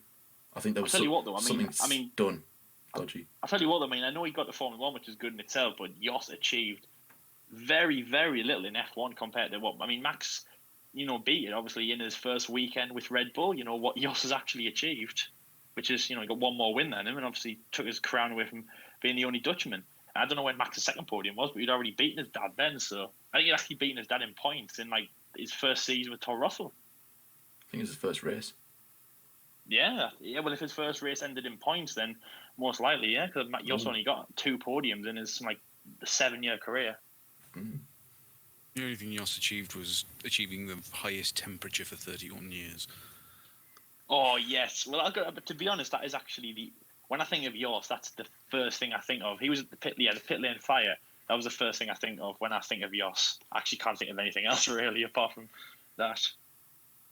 Jos the boss. Jos, kind of. Max the boss. Jos, yeah, Max the It's boss. just got that feeling that he's desperately trying to cling on to his little bit of Formula One. Yeah. It's the thing is just quickly. It's kind of like have you heard of like the soccer moms in America? It's kind of like well, I mean, it's like a kind of like a stereotype, really. Like parents living through their kids in football or whatever, or, their sport. It's like that, really. Yeah. But I mean, who doesn't? He wants the best for his child. He wants the best for Max. I mean, if you were saying if you had a kid, for example, and he was in the position that Max is, would you not kind of just push the buttons a bit more? Push a little bit in the paddock to try and get him the best of what you can do. Because I mean, I agree with Jordan. Jos was massive in that decision. I almost think he forced Helmut to make that decision. Okay, right, let's swap. It didn't even have to be Daniel. It could have been the other Daniel. It didn't have to be Fiat. It could have been Ricciardo. I mean, don't even think that mattered. I said anyone. I said this in stream. On Twitch. I still don't get why Daniel Kvyat was dropped 4 races into the season. If it was on pure performance and replaced by Max, why didn't they just get him in? Why didn't they get him in at the start? Yeah, you got that podium in China. That's all. Yeah, it was pure scapegoatism. Yeah. It was, Jos getting his finger in with Helmut Marko, and obviously Max did show promise, and they wanted him in that car as soon as possible. And unfortunately for Fiat, if you believe the words from Vettel, it's entirely possible he got his driving got Red Bull to where they are. If Sebastian, because do you remember in Russia, which is a race before obviously Daniel got dropped, his home race when he crashed into Seb, and then Seb was talking to Christian Horner on the pit wall, and everyone was saying that Sebastian told Christian Horner, right, look, get him out. Do you just quickly before we go back obviously onto the original question by Kirill, do you think that Sebastian actually said that to Christian, and if them words actually sailed, or what do you think? I wouldn't have thought he'd have said drop him. But he would have had words to the effect of, look, you need to be careful with this one. Yeah. Blah, de blah. Despite Seb doing exactly the same kind of things himself a few years earlier. Swings and roundabouts. It's another one of those conspiracy stories that I don't think almost out of nowhere, but when you look at all the bits, you think maybe there might be something in it. I think there is something to it. I don't think necessarily Seb said to Christian, look, get him out that car right now. Maybe Seb just left Red Bull a couple of years beforehand, and obviously probably still had connections with some guys at Red Bull. So maybe, I don't know, maybe not so much influenced it, but. Or even not to say. To be fair, I don't actually thinking about it. I don't really know. I only ever think of it as Jos just going to Helmut Marko and the big boys of Red Bull and go, look, you've got Daniel Kvyat, who's doing this. You've got my boy. Here's his little slight paycheck, and get him in that seat for Spain. But anyway, moving on. Yeah, the main thing is obviously that no one expected what happened in Spain. That was just the end of that amazing Storytale weekend, wasn't it? I mean, the two Mercedes coming together, was just like the best thing for me. It was because they were so dominant, that car was so good, and yet those two came together, again, and just took each other out, and that was it, game over, and it's like amazing. So if anything, like we're talking about Lewis and Max right now. If anything, Lewis actually caused people to be talking about this situation, because if you think about it, if he never crashed into Nico in Spain, both Mercedes would have been in the race. Max would have finished in third place because there's no chance he was getting past either of them. I mean, Nico was going for 7 wins in a row. Obviously, Lewis, you know how good Lewis is. Good car that year as well. Obviously, I think there was only one major blowout, which is in Malaysia. Max would have finished third, first podium. Okay, fair enough, that's good. But he wouldn't have won his first race. It would have changed the course of everything. Okay, fair enough. Let's say he has 6 or 7 at the moment, and he wouldn't be hyped about, and he definitely wouldn't be on the same level as Lewis. It all comes down to that first win, I believe, with Max. I believe that if things changed, if things didn't happen, you know, how it did in Spain, then Max wouldn't be the big hype that he is right now. If Max lived up to his total hype, he would have a lot more wins than what he does now. Which I think is 8 I mean, I know off the top of my head. He's done incredible wins. Obviously, don't get me wrong. I mean, my favourite win from him is probably, I mean, Brazil was incredible. Germany, Austria 2018. I know the Mercedes crash that had retirements, but I loved that race. Pure speed by Max. Just showed that he wanted it so much. But I still hang on to. It's my least favourite win from Max. It's incredible for Formula 1, 18 years old. It's not my favourite win from Max. Why? Because they opened the path for him to win. The 2 Mercedes crashing out. If the 2 Mercedes were in the race, he wouldn't have won the race. And I don't like that about Formula 1 when people are given things. Like Pierre Gasly's podium in Brazil, for example. He earned every single minute of that podium. And that's why he fully... Actually, no, sorry, as well. Carlos Sainz, he earned that podium. He earned 4th place. And then, you know, it was just a little bit kind of like, wow, you know, getting out of 3rd. But to go from 20th to 4th is definitely his own ambition. I love that. So with Max, I think that if he didn't win in Spain, it would have all changed. Things would be a lot different to how they are right now. I would love to see the comment section right now. Whew. Anyways, so moving swiftly on. Jack, what's your most controversial F1 opinion? Well, if you think the comment section is going to be bad, wait for this one. So, my controversial F1 opinion is that F1 needs to go electric. Oh no! Good night, everyone. Out. That's it. Bye bye. Right, thanks for watching, guys. We're deleting the channel. That's it. We're done. Oh dear. I just feel that. Go on then. So Formula E, it's really, really good. I mean, I love it. I know it's not everybody's cup of tea, but for looking at longevity and things like that, they've signed, it was a 50-year deal, I think, to be the only championship with electric motors. But I'm not saying full electric, but here you go. This is me coming back on my controversial opinion now. But but no, it's just for the longevity of the sport. I think that we need to be looking more into the future for what Formula E are doing. I absolutely love the sounds of the V12s, the V10s, the V8s. I even think that these hybrid era, I think that the sound is incredible. I really, really like it. Yeah. I just don't know whether Formula 1 will be able to survive under engine or power unit, and just to keep the racing alive. I'm not saying now, maybe in another 20 years or so, maybe even merge with Formula E, but something needs to change because the way that it's going, I don't feel it will be around for long. And I understand that is a very controversial opinion, so I'm just gonna take a step back now and let that debate roll on. And I think that's where Dan comes in. Yeah, I agree with him. I think he's right. So, what? Oh, well, man. I mean, he's not wrong. In the future, we're not going to have road cars that aren't electric, so it makes sense Formula 1 goes the same way. And also Formula 1's got to be careful of, and I don't think Formula E will overtake Formula 1, but if it gets to a point where Formula E is so big, that's going to get so difficult to be able to get any kind of electric power unit agreement with the FIA. So, I think without copying what Jack's just said, I don't know what he said, he's spot on. I'm afraid I have to completely disagree with both of you. I agree. I can start with. Hey, okay, no fisticuffs over here.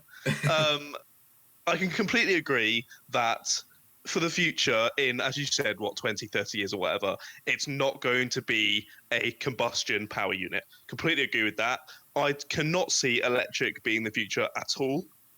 Whether that's with racing or with road cars, I just can't see it happening. It's too difficult, and it's actually quite bad for the environment, how they make the batteries.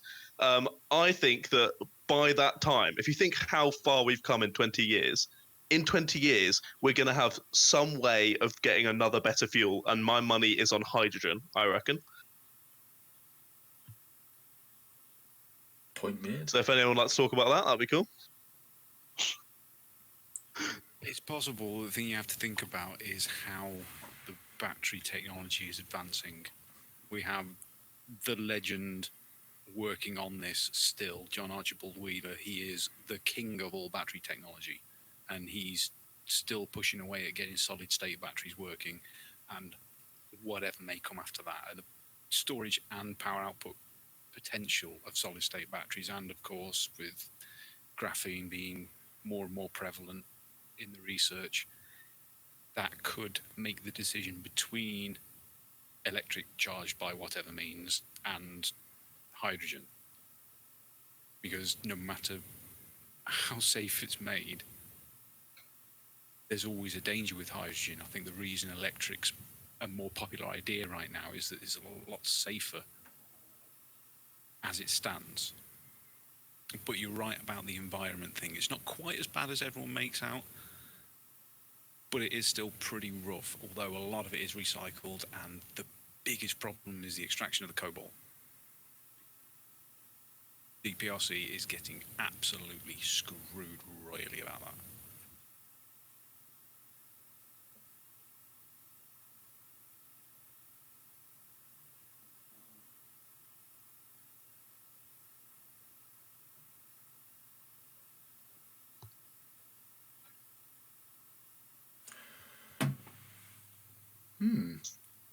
Everyone all good? Am I still got sound? Yeah. No, just. Yeah, I lost sound then. Yeah, I completely lost sound. Well, so Dan, then, would you say that is also your most controversial F1 opinion, or is there another one you have? I feel I have hundreds. I mean, I think John T might know what I'm about to say. I was going to go the Grosjean route, and that he deserves a space on the 2020 grid, which he does. I believe that. Don't do it. But, I know what you're going to say, but don't do it. Everyone will hate you. Facts, We already do. Don't care about your feelings. Suzuka is a rubbish track and shouldn't be on the grid. Right. No. Suzuka No. is awful racing. It's tight. It's narrow. Yes, it's got great history, but the circuit isn't even as good as Paul Ricard. Oh, Right. Can you please say that again? I can't cope. Slowly. Maybe perhaps decipher what you're saying. I didn't sign up for this. I'm going to need a strong drink if you say it again. When was the swim last the good freaking race for Atlantic. Suzuka? It's overrated. Not good for modern racing at all.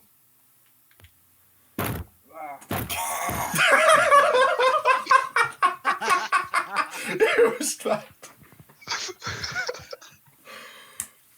Oh boy. Okay. Suzuka is better. Hey, hold this. Dan, Please F1. excuse me while I go grab the gun. This lockdown is not what killed me. You did. Well, it sounds like you all agree with me, which is great. I am suppressing my rage right now. Uh-oh. Look, if you can tell me a great race at Suzuka over the last few years, I'll allow it. Moving on. Thought so. I went there last year. I mean, the circuit is beyond narrow and small, but it's a fantastic circuit for driving, for racing. A little bit. I think what Dan was saying there about saying Suzuka's overrated, it's not a good race circuit. That's bad enough. But the fact that he said Paul Ricard is better than Suzuka. No way. I mean, No. Might have been a little too far. I think that was a bit too far, mate. I think you've Might have been. overstepped the line. Apologise. Say sorry now. No, because I think Paul Ricard's got a bad reputation. I feel we've not been to enough races yet. Because to drag my name in the dirt even more. Have you seen 2019? Baku, the first race in Baku was atrocious, and I've still, Yeah, it was. even though 2017 and 18 were bangers, I'm still not too convinced with that. So I'm still going to give Paul Ricard a little bit more time. And if we actually race there this year and they change Sector 1 like they said they're going to, I'm going to give it the benefit of the doubt. Suzuka, since I've been watching F1, I've never seen a race that I've thought, yes, that was the race of the season. And to be fair, I've got to agree with Josh, the venue is insane. And the Japanese fans, of what I can tell, are some of the best in the world. Mhm. The actual circuit, I just don't. And the fact that the cars these days, all of them, go flat through 130R, for me, it doesn't seem like much of a challenge like it used to be. I think Martin Brundle said that, didn't he? I think, was it Charles on Paul? No, or was it Bottas on Paul? I don't know. Suzuka. I think it Was it Alan McNeish's crash in 2002 that prompted the change to 130? I remember that. Yeah, I remember seeing that anyway. that was mad. I'm surprised he even got up, walked out of that car. It was in pieces. Yeah, and he hit the Armco at just the right point where they joined, so he went straight through him. It was like, Jesus Christ. Lucky I actually man. remember seeing it. Horrible. Man. Yellow flag. Yeah, that's Jack- a controversial opinion and a half. It's going to be hard to beat. I mean, I think we're best go home, boys. After that. What Yeah, about- no, I mean, none of us are going to beat it. No. Competition's over. Close the entries. Congratulations to all of us who lost. Well done, Dan. But no, I think we should keep the ball rolling because this is getting feisty. And I'm going to bring in Lewis Bloomfield because he hasn't spoke for a while and I feel sorry for him. Lewis, do you have a controversial F1 opinion? Oh, off the top of my head, I can't think of anything too controversial that I truly believe. Well, apart from one thing, but I don't want an entire army of people to Say just it. hate me. Say it. Go on. I think you're going to guess Well, it. Well, look, if Dan doesn't get hate for what he says, you are in no danger. Everyone's already clicked off now after what he said, so you're fine to say whatever.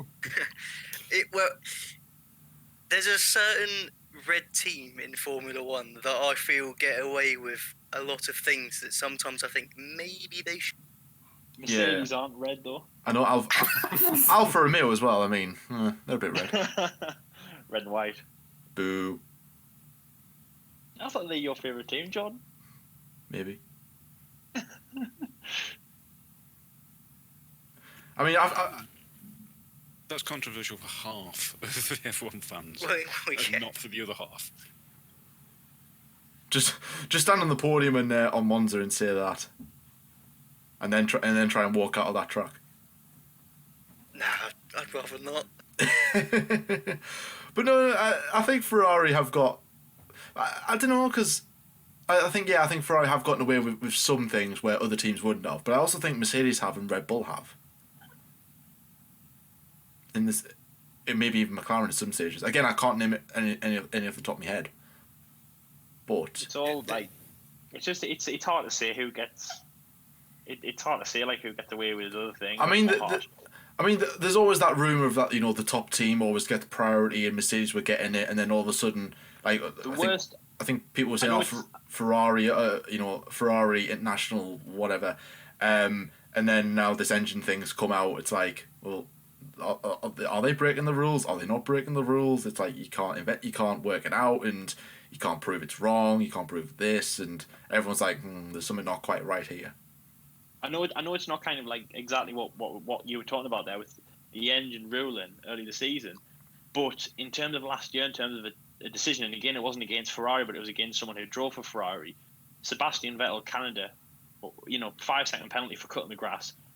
To me, that was one of that was the worst decision last year made by the stewards. Oh no! And no! one of the most controversial. I mean, it was it was like I did the review, after Canada, and that's why I got 10,000 views in like a few days because it was juicy news. But how many dislikes did you get?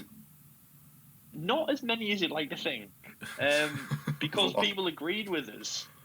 And I think it was just in anger. terms of relation to driving with Ferrari as well, I thought that was one of the worst decisions. And like that's kind of what you run about, I guess. If Lewis Hamilton did that, or if Seb did that, but for second place or third place or fourth place or whatever, what would have happened there? It's hard to say. But Sebastian getting a 5-second penalty was like the worst decision that the FIA made in a very long time. And I agree with Seb, switching the boards and being pissed off about that. I would be, because it was a terrible decision by the FIA. So yes, in that way, I think, That's Ferrari that's, kind of that's another one. and fairly. Only in that decision, though. Only in that decision. I can't say about everything else, though. Anyone else want to take up on that, or? To agree with him, that decision in Canada was absolutely horrendous. There was also another race. It was either Germany or Monza, where one of the Ferraris blocked. Might have even been Grosjean. It might have been blocked someone in the pit lane, and rather than getting a penalty, they got a fine, which was bizarre. Oh yeah. Which Yeah, I've never seen. That was the other side. Yeah, that. And then they came out afterwards and said, "Oh yeah, that's what we're implementing from now on." Honest, we meant to tell everyone, but we forgot. Yeah, it was so strange. Maybe. Yeah, there's still some work needed on what penalties for what. Yeah. And they need to look at the situations a little bit, like Germany last year. Yeah. The 5-second penalty for Hamilton was absolutely ridiculous. That is a stop and go penalty. Because that's what he saved.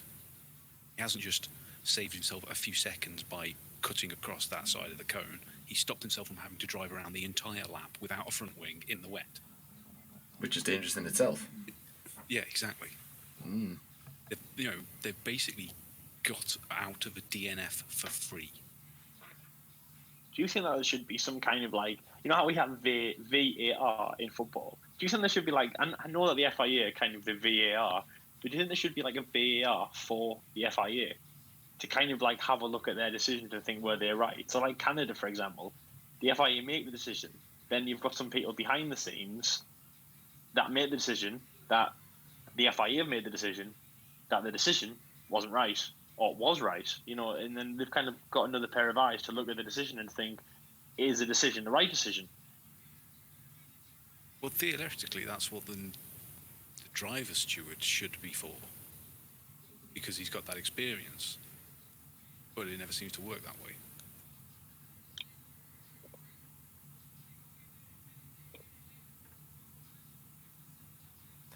Who hasn't said their controversial opinion? Ben, I don't think you have. What's yours? I'm not too sure how controversial this one is really. But sorry, seem to have lost someone. Yeah, so I'm going to say that, and this is fairly narrow. Like I think the margins are slim here, but I'm going to say that Ayrton Senna is the 5th greatest Formula One driver of all time, and no higher than that. And why is that? I mean, it's pretty broad debate, really. It's hard to pick, one best driver. I mean, there's so many viable. So, who is the greatest? Jim Clark. I mean, that's just opening up a can of worms. I think she's the greatest of all time. But Julian Palmer. Narain Carter-Kane. I was just about to say Jolyon Palmer. Who's the guy? Mahavir Raghunathan. Who said Carter-Kane? Carter-Kane said Carter-Kane. He's in the server. Oh. Pedro de la Rosa. I wonder if Carter-Kane and the family of Carter-Kane actually think that he was the best driver of all time, because he was in Formula One. Do you think when he was in Formula One, people said, or he told people that he was the greatest driver in Formula One? I mean, he'd be telling the truth. Well, he is. Well, up until that point, he was the greatest Indian driver in Formula One. He was, yeah, and I think is he not still? Oh, don't do Karun Chandok. like that. Karun Come on. Chandok. Come on. Karun Chandok. Good old Karun Chandok. Karun doesn't hold a record. Carter Kane does. Karun Chandok is a great commentator. And actually, the funny thing is, I was thinking this the other day, great commentator. The only exception to this is Damon Hill, right? But great commentators are the ones who didn't do very well in Formula One. You know, you think Martin Brundle, Johnny Herbert, they're really good. Damon Hill, as I said, is the only exception. Even what people like universe is Herbert good? well, a good commentator, I think everyone in Sky F1 is good. I can't think of anyone who actually disliked her. I don't dislike Jordan's dog. Kill that dog. We're back. Hey! Very good. The dog's just bombing the chat. Sorry. He's done a few cameos, actually. I don't know if it's the same dog, but I know Yes. Jordan's dog did a cameo once a few years ago. Yes, at the In our beginning episode. of... I don't know what video it was. Actually, I watched that video back and I can't remember which one it was. Well, I'll try and add it to our reactions as we say. It was 2017, yeah. And all that. Maybe I'll have it in one of our reaction videos that we're doing. Speaking of which, one is live now. By the way, as well, I was on Twitter before, and by the way, congrats to Moto Maker for hitting 800 subscribers. Oh, thank you very much, buddy. Round of applause. Thank you, everyone. Thank you. Yeah, we've just. I mean, it's not exactly a crazy milestone, but it's something, isn't it? Well, it's better than 799. Put it that way. This is true. Exactly. This is true. Exactly. Every sub's a goal, maybe. Oh, definitely. I could have said every hole's a goal, but hey. Oh, Lol. Lol. Lolly. What about you, Mr. Host? Me? Yes. Me? Don't think you can get away with not having a controversial opinion. Just I don't know. I don't really. I thought you were saying his holes are All gone. right. I was like, me? What? meh. You need more time to You're ready for it, though. deliberate, Jordan. I don't really have a controversial opinion. How about you deliberate? Because I haven't said mine yet. Although mine's not very controversial. Go I on then, don't Josh. think What's yours? Maldonado was a good driver. Yes, I agree. I mean, he was fast as hell, but he just had. I would agree to a certain degree. Yeah.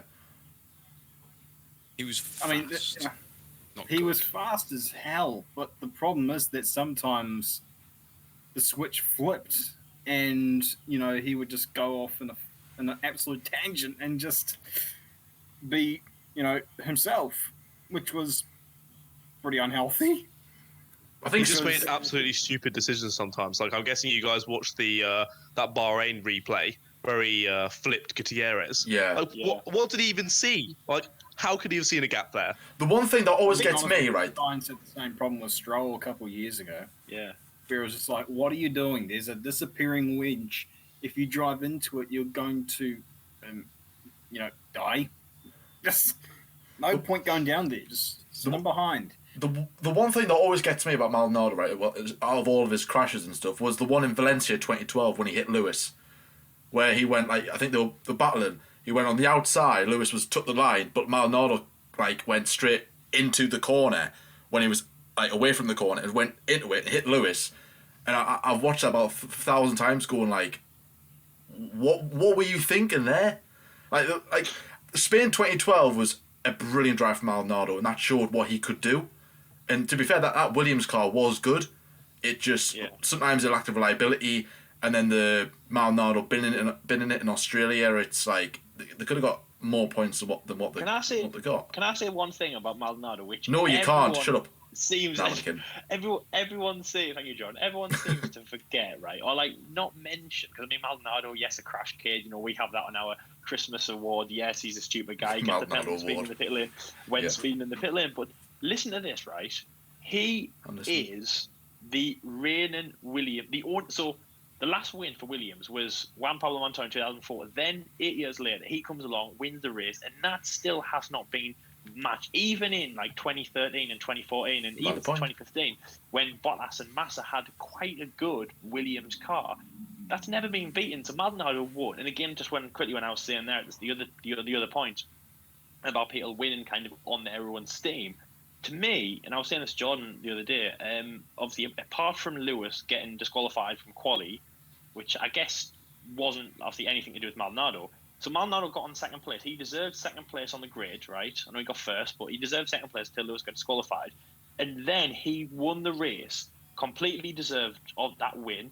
55 laps or whatever it is in Spain. He deserved that win. He battled Fernando Alonso, which, by the way, in a charging Ferrari, you know what I mean? Like, he deserved that win 150%. And again, that's just something that's forgotten about Massa and Maldonado. He won that race for Williams. He beat Fernando Alonso in that Ferrari. And honestly, I think, like, Maldonado can take all the crap that he gets. But I feel like wherever he is right now, Venezuela or wherever, he's just got a big grin on his face and he's going, yeah, mate, whatever, because I've won a race and you, presumably he's talking to someone who hasn't won a race, e.g. Nico Hülkenberg. And he's saying, I've won a race and I deserve that win, and I've beaten Fernando Alonso, one of the greatest drivers of the 21st century. Not in my opinion, but you know what I mean? I've beaten this guy. He's two-time world champion, one of the greatest drivers of the 21st century, if not of ever. And he deserved that win. And honestly, for Maldonado, I'm like, that's what I think a lot of people try to forget, especially when they're making fun of him. But I'm like, I always remember that because he deserved that win. And of course, Spain 2012, one of the best races of the decade, for my opinion.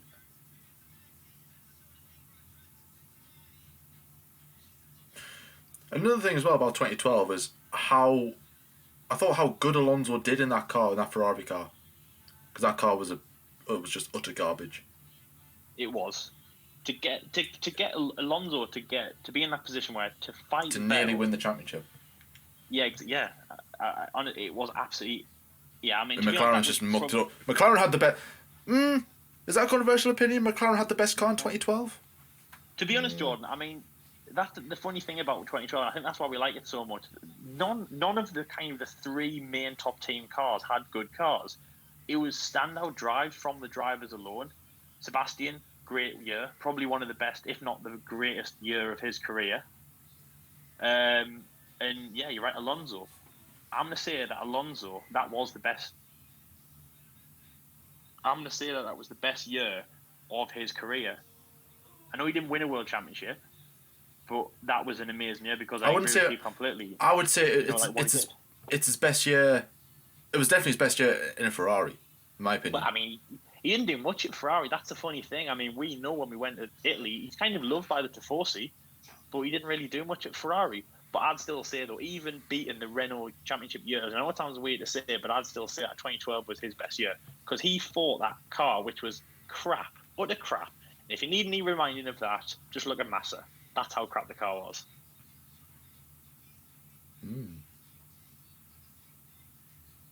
I mean, Massa was a good driver before his accident.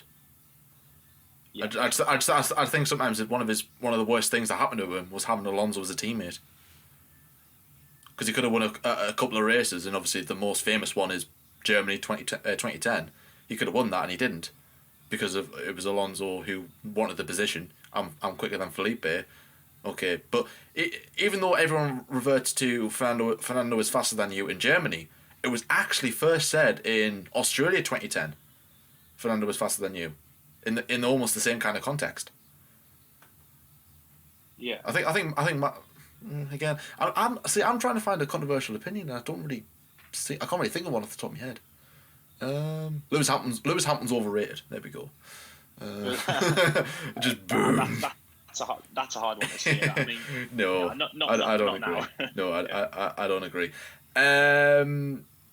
Did Josh say his?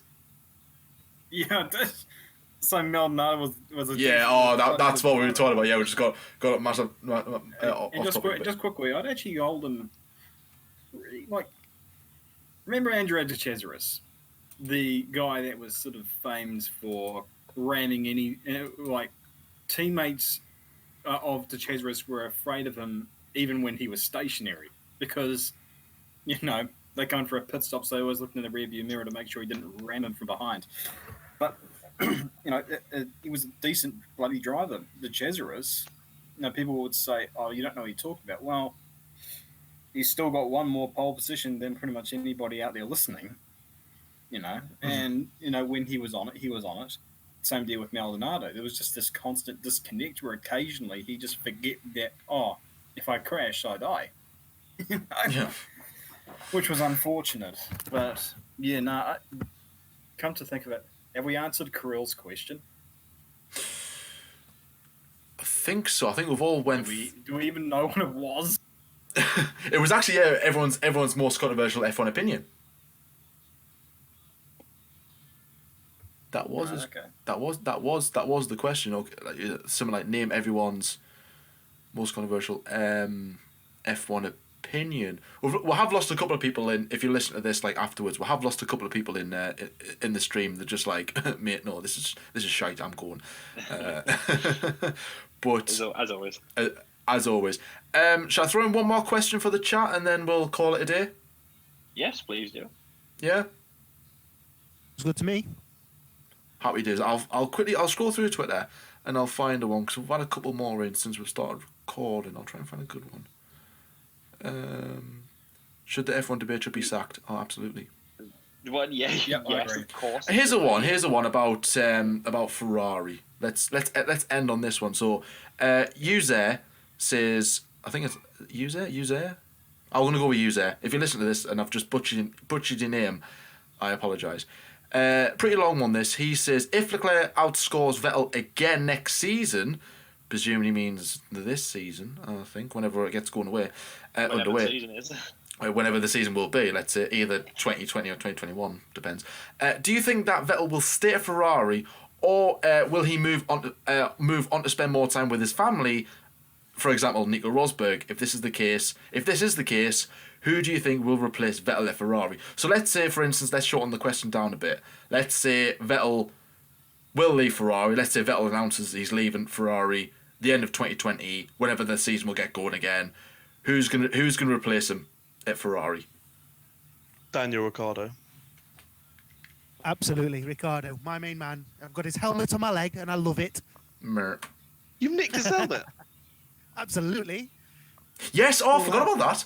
I was like, I was thinking of a model crash helmet on your leg for some reason, and then the penny dropped. I went, "You've got a tattoo of his crash helmet on your leg." Well, I don't imagine though that if you walked into a school, for example, and said, "Hi guys, do you want to see my helmet?" Wow. If anyone listening, my trousers and you can have a look at my helmet. It's really big and colourful. I mean, you shoot them, so. like I said, for A bit sore and tender at the minute, I'll be honest. It's from down under. It's Hey! from down under. Oh, well done, Lyle. That's the funniest thing you're ever going to say. Right, out. Oh, So, two people think Daniel Ricciardo. What about the rest? Who's replacing him? Who's replacing Vettel? that is a really hard one. That I want to say Danny Rick.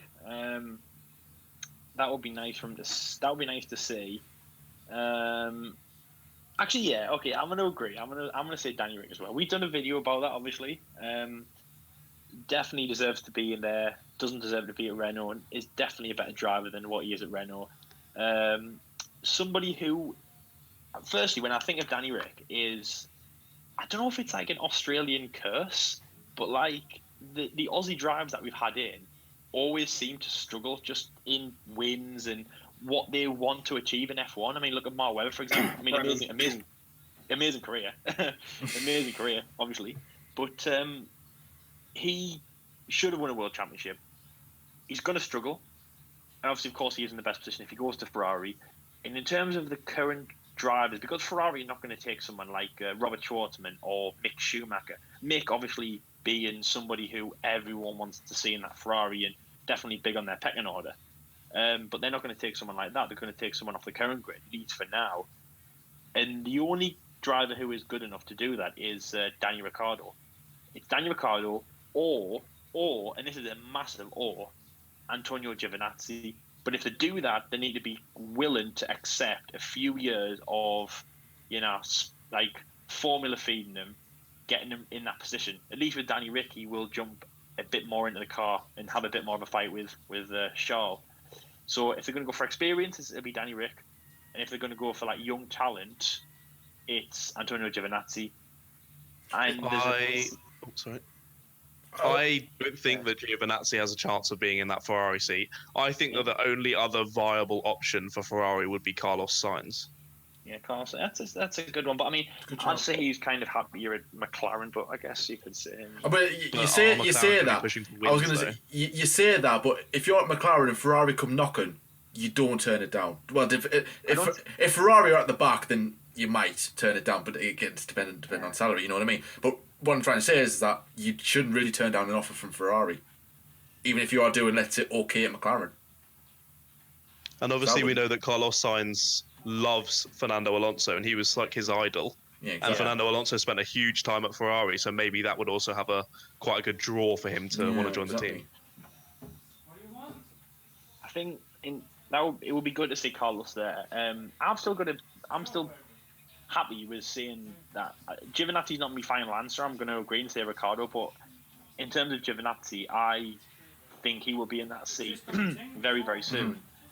It's just also, so like I did a video with Mike and we talked about Giovinazzi and we said about I mean, I know it sounds kind of a bit, like any Italian will do, but because he is Italian and Ferrari are Italian, and of course, in terms of Italian drivers in Formula One, they haven't done very well in the past. Obviously, last two drivers was it Liuzzi and Trulli. Some people, two drivers who kind of, nowhere really. For that reason, and of course he is a good driver, and he is in Alfa, which is kind of the sister team to Ferrari. I think that Giovinazzi will be in that seat very, very soon.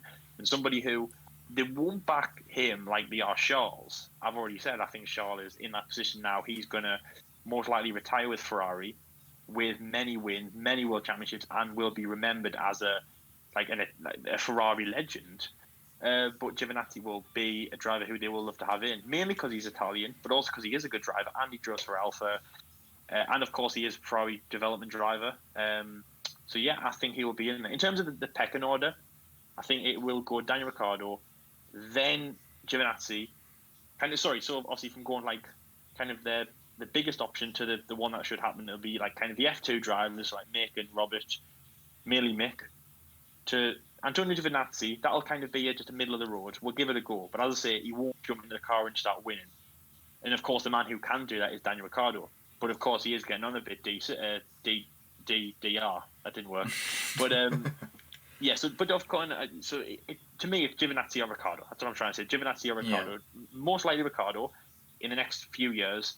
But if we're going to go over that, let's say Seb throws a massive curveball and doesn't retire for the next 3 years. That's when we're looking at most likely Giovinazzi and possibly even Mick Schumacher, because he might have moved up in his career. And of course, looking at Giovinazzi, if he does go to Ferrari, Mick goes to Alfa Romeo, which obviously Charles done that from F2, and that's what they would love, because as I've said there, they would almost love to, kind of almost a Max Verstappen-like route to get Mick Schumacher in the Ferrari. I mean, of course, dad of Michael, who drove Ferrari, most successful driver. So, yeah, I'm saying Daniel Ricciardo for now, but Mick would definitely be in there, and Antonio will be in that seat in the next few years.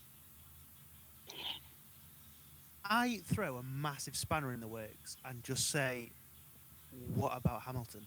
For a swan song, one final year, donning the red overalls. It's been talked about previously. I personally don't think it will happen, but I could see it happen. I mean, the media would be all over that, and think about all the the advertisement, the possibilities for that. Yeah, that was on my prediction list before Verstappen signed that contract with Red Bull. I said there'll be like a triangle effect where Hamilton will go to Ferrari, Vettel will go back to Red Bull, and Verstappen will go to Mercedes. That's what I had in plan in my head. But since Verstappen signed that contract, it ruined everything really. So did you know that? Did you guys know that Vettel has cheated on me? Has he? Yes, he did. When he was driving for Red Bull, I absolutely loved him. I didn't love him as much as Mark, but I loved him because he was winning for my team. Oh, okay, yeah. And then he went to Ferrari, and my opinion of Seb really, really changed then, especially in the way that he did it. But I was like, I can't believe you've left the team. But just what you were saying there, Jordan, of course, anyone would leave to go to Ferrari. That's exactly what he said. He was like, I've had an offer from Ferrari, most successful team in Formula One or whatever. And I'm going there. I think if Lewis was going to go to Ferrari, whether he's, let's say, 7-time, he's beaten 91, or whatever stage Lewis is on, even if, let's say, he's on 100 wins in 8 World Championships, to go to Ferrari from Mercedes, from the rivals of Ferrari for a good number of years, might be seen to his fans and maybe some of the team members and the teams. I don't know, a lot of people, it might be kind of a bit you know what I mean, like cheating, not very loyal. Well, he's been part of Mercedes since he was 13 because he was at McLaren, and McLaren were kind of the face of Mercedes since 96. I think it might have been 96, 97, whenever they came into to provide McLaren engines.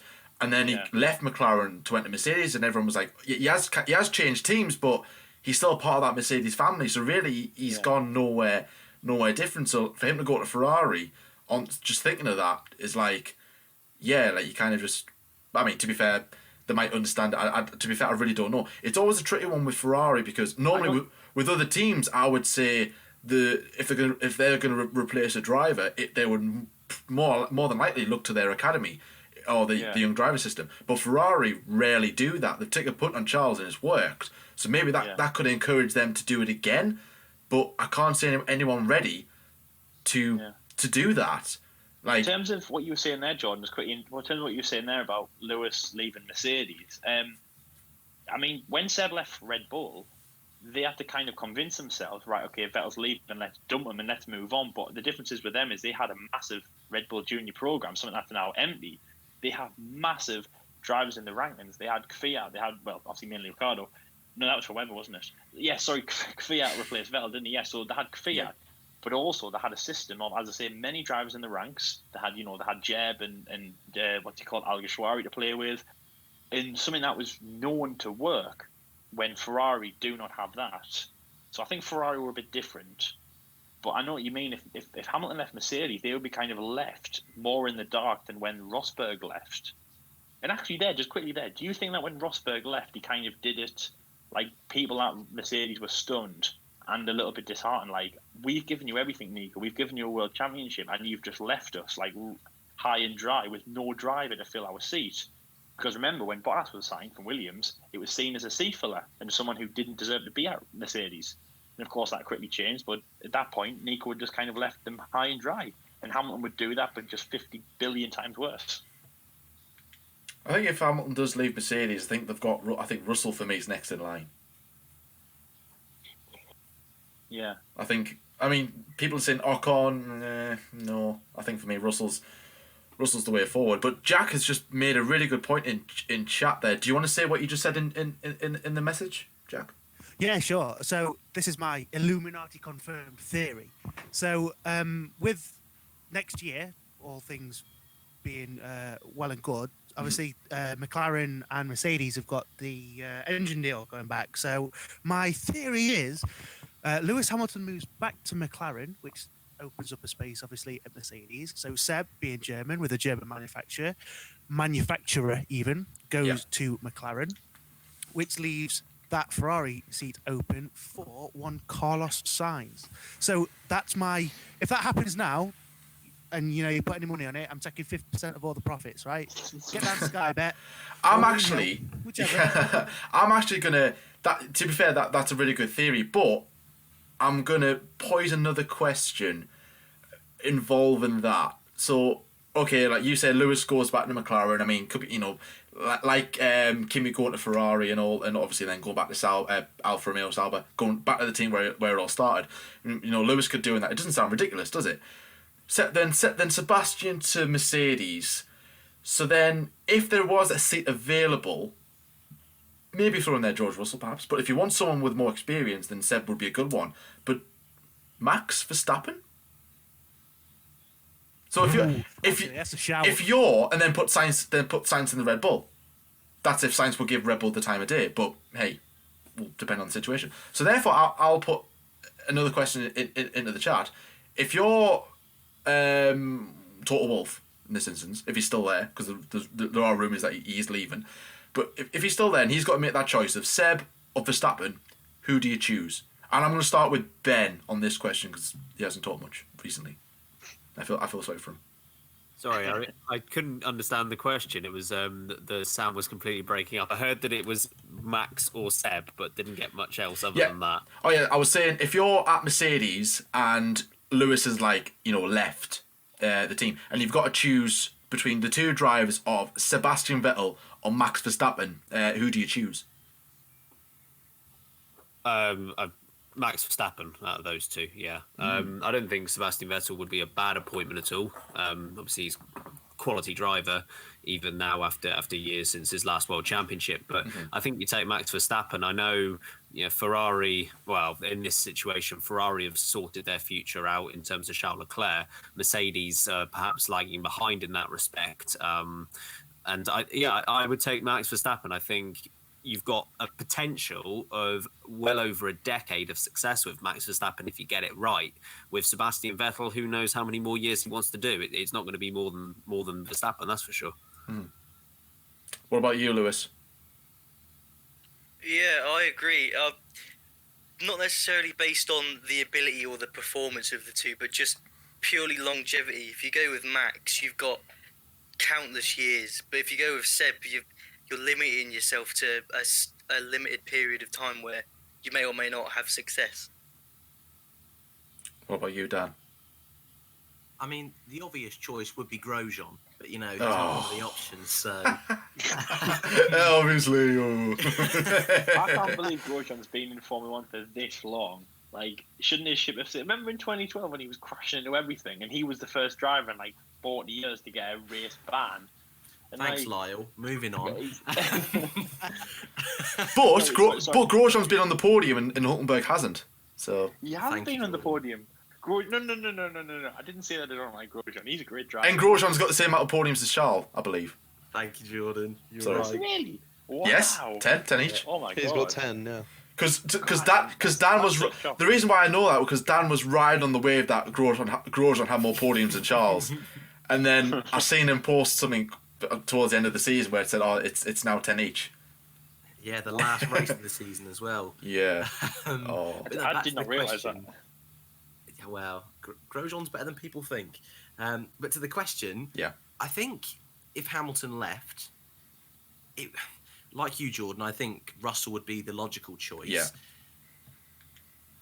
Then I would sign Vettel if they were getting rid of Bottas as well. Have someone with plenty of experience and have Russell alongside. But if Bottas was staying, like Lewis and Ben have just said, I think it's Max all the way. I think Max is in that A-star tier.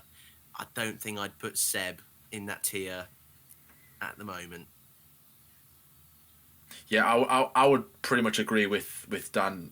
To be fair, well, if it's Grosjean, you've got me saying Grosjean now.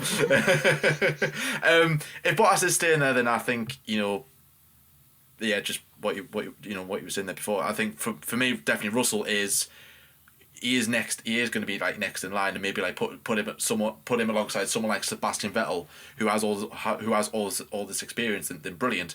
But if it is Bottas, then Max would be a good choice, and then maybe replace Bottas with obviously George Russell. Ocon, maybe that could be my controversial opinion. Ocon isn't going to Mercedes, which is a bit. It's not really that good. Not really good to yours, but I don't really have a one.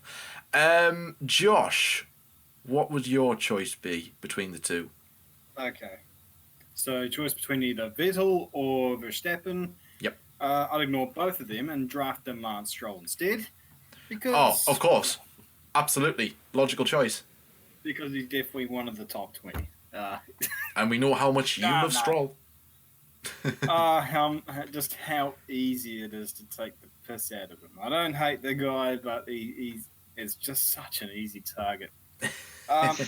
So between the two, I think anybody who thinks that Vettel is not a worthy champion or whatever, because you see this floating around, you're kidding yourselves. He's a bloody good driver, one of the best of this generation, without a doubt. But I can't, at the end of the day, if he goes 2 seasons without beating Leclerc, is there any incentive to pick him over Verstappen? Yeah. And as well as that, you got to think that you would look toward the future and look toward an option where, like, okay, you've got a seat vacant. You're the defending world champions. You want to continue that trend. You want to give yourself the best possible opportunity. So, who are you going to go with? Are you going to go with someone whose results have been on a decline, whether or not that's down to his ability or not? It's still, it's not a good look. Or would you go with someone who has, I mean, Verstappen in 2018, it was the first half of 2018 where he just rammed everything. Yeah. You know, that period of time, no, I wouldn't put him in a car at all. But he's cleaned up his act now, whether people want to admit that or not. He has. He's a very damn fast driver and a prospect for a future world championship. Well, potentially. And you know, you bring that into the team, and yeah, I could definitely see it paying off. But there's just a quite level of uncertainty surrounding Vettel, and you don't need that if you're defending your title. You don't need a question. Okay, is this guy going to commit to the team? We don't want another Rosberg situation where it gets to, you know, a few days from Christmas and he'll be like, "Oh, kaki te no, I'm out of here, bro." You don't want another one of those situations. Yeah. So yeah, I'll definitely go with fish face. Fish face. Oh, well, Verstappen. Fish face. Lyle, what's your say? So what am I answering here? Will Vettel go to Mercedes? If you're at Mercedes and you're the management and you've got to decide between Verstappen or Vettel to have in your seat, right, who would you choose? I'll tell you why why Vettel hasn't gone to Mercedes, and that was basically because at the end of 2016, Vettel had a terrible year with Ferrari, terrible year, abysmal. And then when Rosberg left, there was talk, I don't know if it was like paddock talk or just for the natteries on Twitter, saying that Vettel should go to Mercedes, if not either just to fill the seat or obviously as a permanent driver, obviously because Vettel is great, and as I say, he hated his. To be honest, Vettel at that point was incredibly low. He had a good season in 2015. I think it was 3 wins for Ferrari, none in 2014, obviously the last one with Red Bull, and then nothing in 2016. So I'd say he was ready to leave the team, and he should have gone there. But the fact that Mercedes passed on him and took someone completely brand new called Bottas, some random Finnish guy called Valtteri Bottas. Who's he? And obviously it paid off, but they didn't know that at that point. I think, apart from obviously him getting, I think it was on the front row of the 2014 Austrian Grand Prix, he hadn't done anything really. That's starting Silverstone 2015. They passed on, I think it was Austria as well. Didn't they have a really good qualifying there, or race finish? Yeah. I just remember them doing really well in Austria that year. Anyway, moving on. That's the reason why I didn't go. They obviously took Bottas. And as I say, Ferrari, I know we've seen it happen before, but if you play for Newcastle, you don't go to Sunderland, and vice versa. And if you do, you're hated. Well, have you seen half our squad? It's a big stigma hanging over. It's a bit like Steve Bruce, our current manager. Exactly. Half our squad is Sunderland rejects. That's embarrassing. Yeah.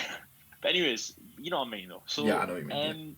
But actually, no. I tell you what. Let's forget about that analogy because they're, Newcastle are not very good and Sunderland are not very good as well. Let's move to Man United versus Man City, or Liverpool Man City. When Raheem Sterling left Liverpool to go to Man City, he was despaired. He was hated. He was probably the most hated player in the Premier League for that reason. In a little bit like that, and actually in that analogy, it kind of is because you're leaving a red team to another team, kind of a newer, more money team. If Vettel left Ferrari to go to Mercedes, he would not be, it wouldn't be a good move. It would be like moving from a top team rival to another top team rival. He wouldn't like it. I don't think Mercedes would like it, apart from maybe a few people who want him just for the, the fast foot in the car. It just wouldn't work. It is like moving to a rival team. It's like going from, as I say, Liverpool, United, Man City, wouldn't happen. Obviously, they would take Verstappen, and that's not just because they wouldn't take Vettel. Verstappen is a great driver, very fast. Obviously, he's young. I think that's the main thing Verstappen's got. He's young. He's got a longer future ahead of him than Vettel, of course. Mm-hmm. And what he will achieve is highly debated. Of course, if you want proof, go back and listen to what we said earlier. But there is obviously a big possibility that Verstappen will help the team at this point, and of course get good finishes for himself. So yeah, in that position, I would take Verstappen over Vettel. But I think it's mainly just because they wouldn't want Vettel. I know Verstappen's a great driver, but in this instance, it is more because they just wouldn't want Sebastian Vettel. I mean, case in point, as I said, they passed on him. They could have so had him driving for them in 2017 when Nico Rosberg retired, but they didn't, and they took Valtteri Bottas. So Matt, it's Verstappen. I think having Vettel and Lewis in the same team, especially when Seb was like maybe in his prime, you could say at that prime age, I think they had a headache with working with Rosberg and Hamilton. I don't think they wanted another situation like that. If they needed to find someone who would play number two. Lewis. Absolutely, yeah, a bit like what they thought Bottas was, and if anything, they have done, and obviously it's paid out really well for them. Yeah, exactly. So yeah, yeah. Verstappen, so far to Verstappen full house. Meerkat, what are you saying about this? Yeah, I'm going to continue that full house of Max Verstappen. Everyone's already really said my sort of arguments, and I don't really see how there could be too much of a debate in this. I don't think Vettel is half the man he was when he won his championships earlier, and I'm not even sure he really should be deserving of that Ferrari seat he's in currently. But we'd already stopped with the controversial opinion, so I'll leave that be. All I wanted to say was Josh was saying about Max Verstappen being fish face. Max Verstappen looks just like the guy in Monsters Inc. who's had the scream extract. Oh my god! So, Jordan, I tell you what, can I just say something again that you probably won't like? It's been shared on Twitter before, but there's actually he used to play for Sunderland. Kennedy's. He used to play for Sunderland. This guy called Ricard. He looks very much like him. He's an old footballer. He used to play for Sunderland and England, if I must add as well. He looks very much like him. Max Verstappen. Search Ricard, and it is the black and white version of Max Verstappen. I'm on it now. Jack, what are you saying? Yes. So last but not least, it's probably going to be a full house then, because I would take Max Verstappen too. It depends on who that second driver is going to be for me. So the likes of George Russell, if George Russell's going to be in the seat, then I'd say Seb. I'd take Seb every day, because you need some. Not that George Russell hasn't got that sense of stability, but he's been at Williams. We don't really know what compared to the rest of the grid. I think he's going to be an excellent driver. If not, in a couple of years' time, will be regarded as one of the best. Yeah. But if Russell's in that seat, I'd say absolutely Seb all the way. Get him in that seat, get him there, and have him have that experience a little bit like Kubica did last year. But yeah, someone experienced there, and then you've got the young up and coming talent. So that'd be what I say. However, if you've still got a Bottas there, it pains me to say it because I actually quite like Bottas, but Bottas is a ready-made race gunner. Is a definite wingman, and that's something that Verstappen could be doing with, especially he's got the car underneath him in the Mercedes, and the rear gunner in Bottas. That's a recipe for success there. So I'd say absolutely Verstappen. Verstappen full house, and of course everyone, anyone listening, if you are still listening, that is, then of course let us know your opinion about that in the comment section below, and everything else that we have said today. But I think we'll call it a day in terms of the podcast. We've rambled on a bit too much. Nearly 2 hours actually, guys. Nearly 2 hours. We've been talking. Yeah, I need to go to bed at some point. It's over 2 hours. Yeah, exactly. Yeah, other people have got they've got better things to do than listen to us for 2 hours. But no. So do you have to go to sleep? Sleep? What sleep? Who's the third time? Is it Josh? No, it's Meerkat. I think. It's me. Is Josh still on the channel? Yes. Might be. What time is it? You're from New Zealand, right? What time is it for you? 8 to 7 in the morning. Jesus Christ. Dedication, that. I don't sleep. I mean, how the hell do you think I get my videos out? It's like 40 hours of work going to a 10-minute video. To be honest, on top of my journalism. Wow, that is dedication. I mean, to be honest, I know that it must be hard for people that have time zones, but yeah, that is incredible. I know. I felt bad as well when I was trying to organise everyone coming together. Josh obviously said he couldn't because of the time difference. But it's brilliant that he actually did manage to make it, which is awesome as well. And of course, thank you to everyone who took time out. I'm assuming on their very busy schedule to come and sit down. Too busy. Too busy. But no, it's been an absolute blast. Really, really have enjoyed it. Listening to you guys. Of course, like I said, thank you to everyone for jumping on. Thanks for having us, Cheers, mate. Jordan. Yes. Thank you for having me. No problem, Jordan. And I'm working with the F1 Debate Show in the future. Yeah, no problem. You can piss off. Oh.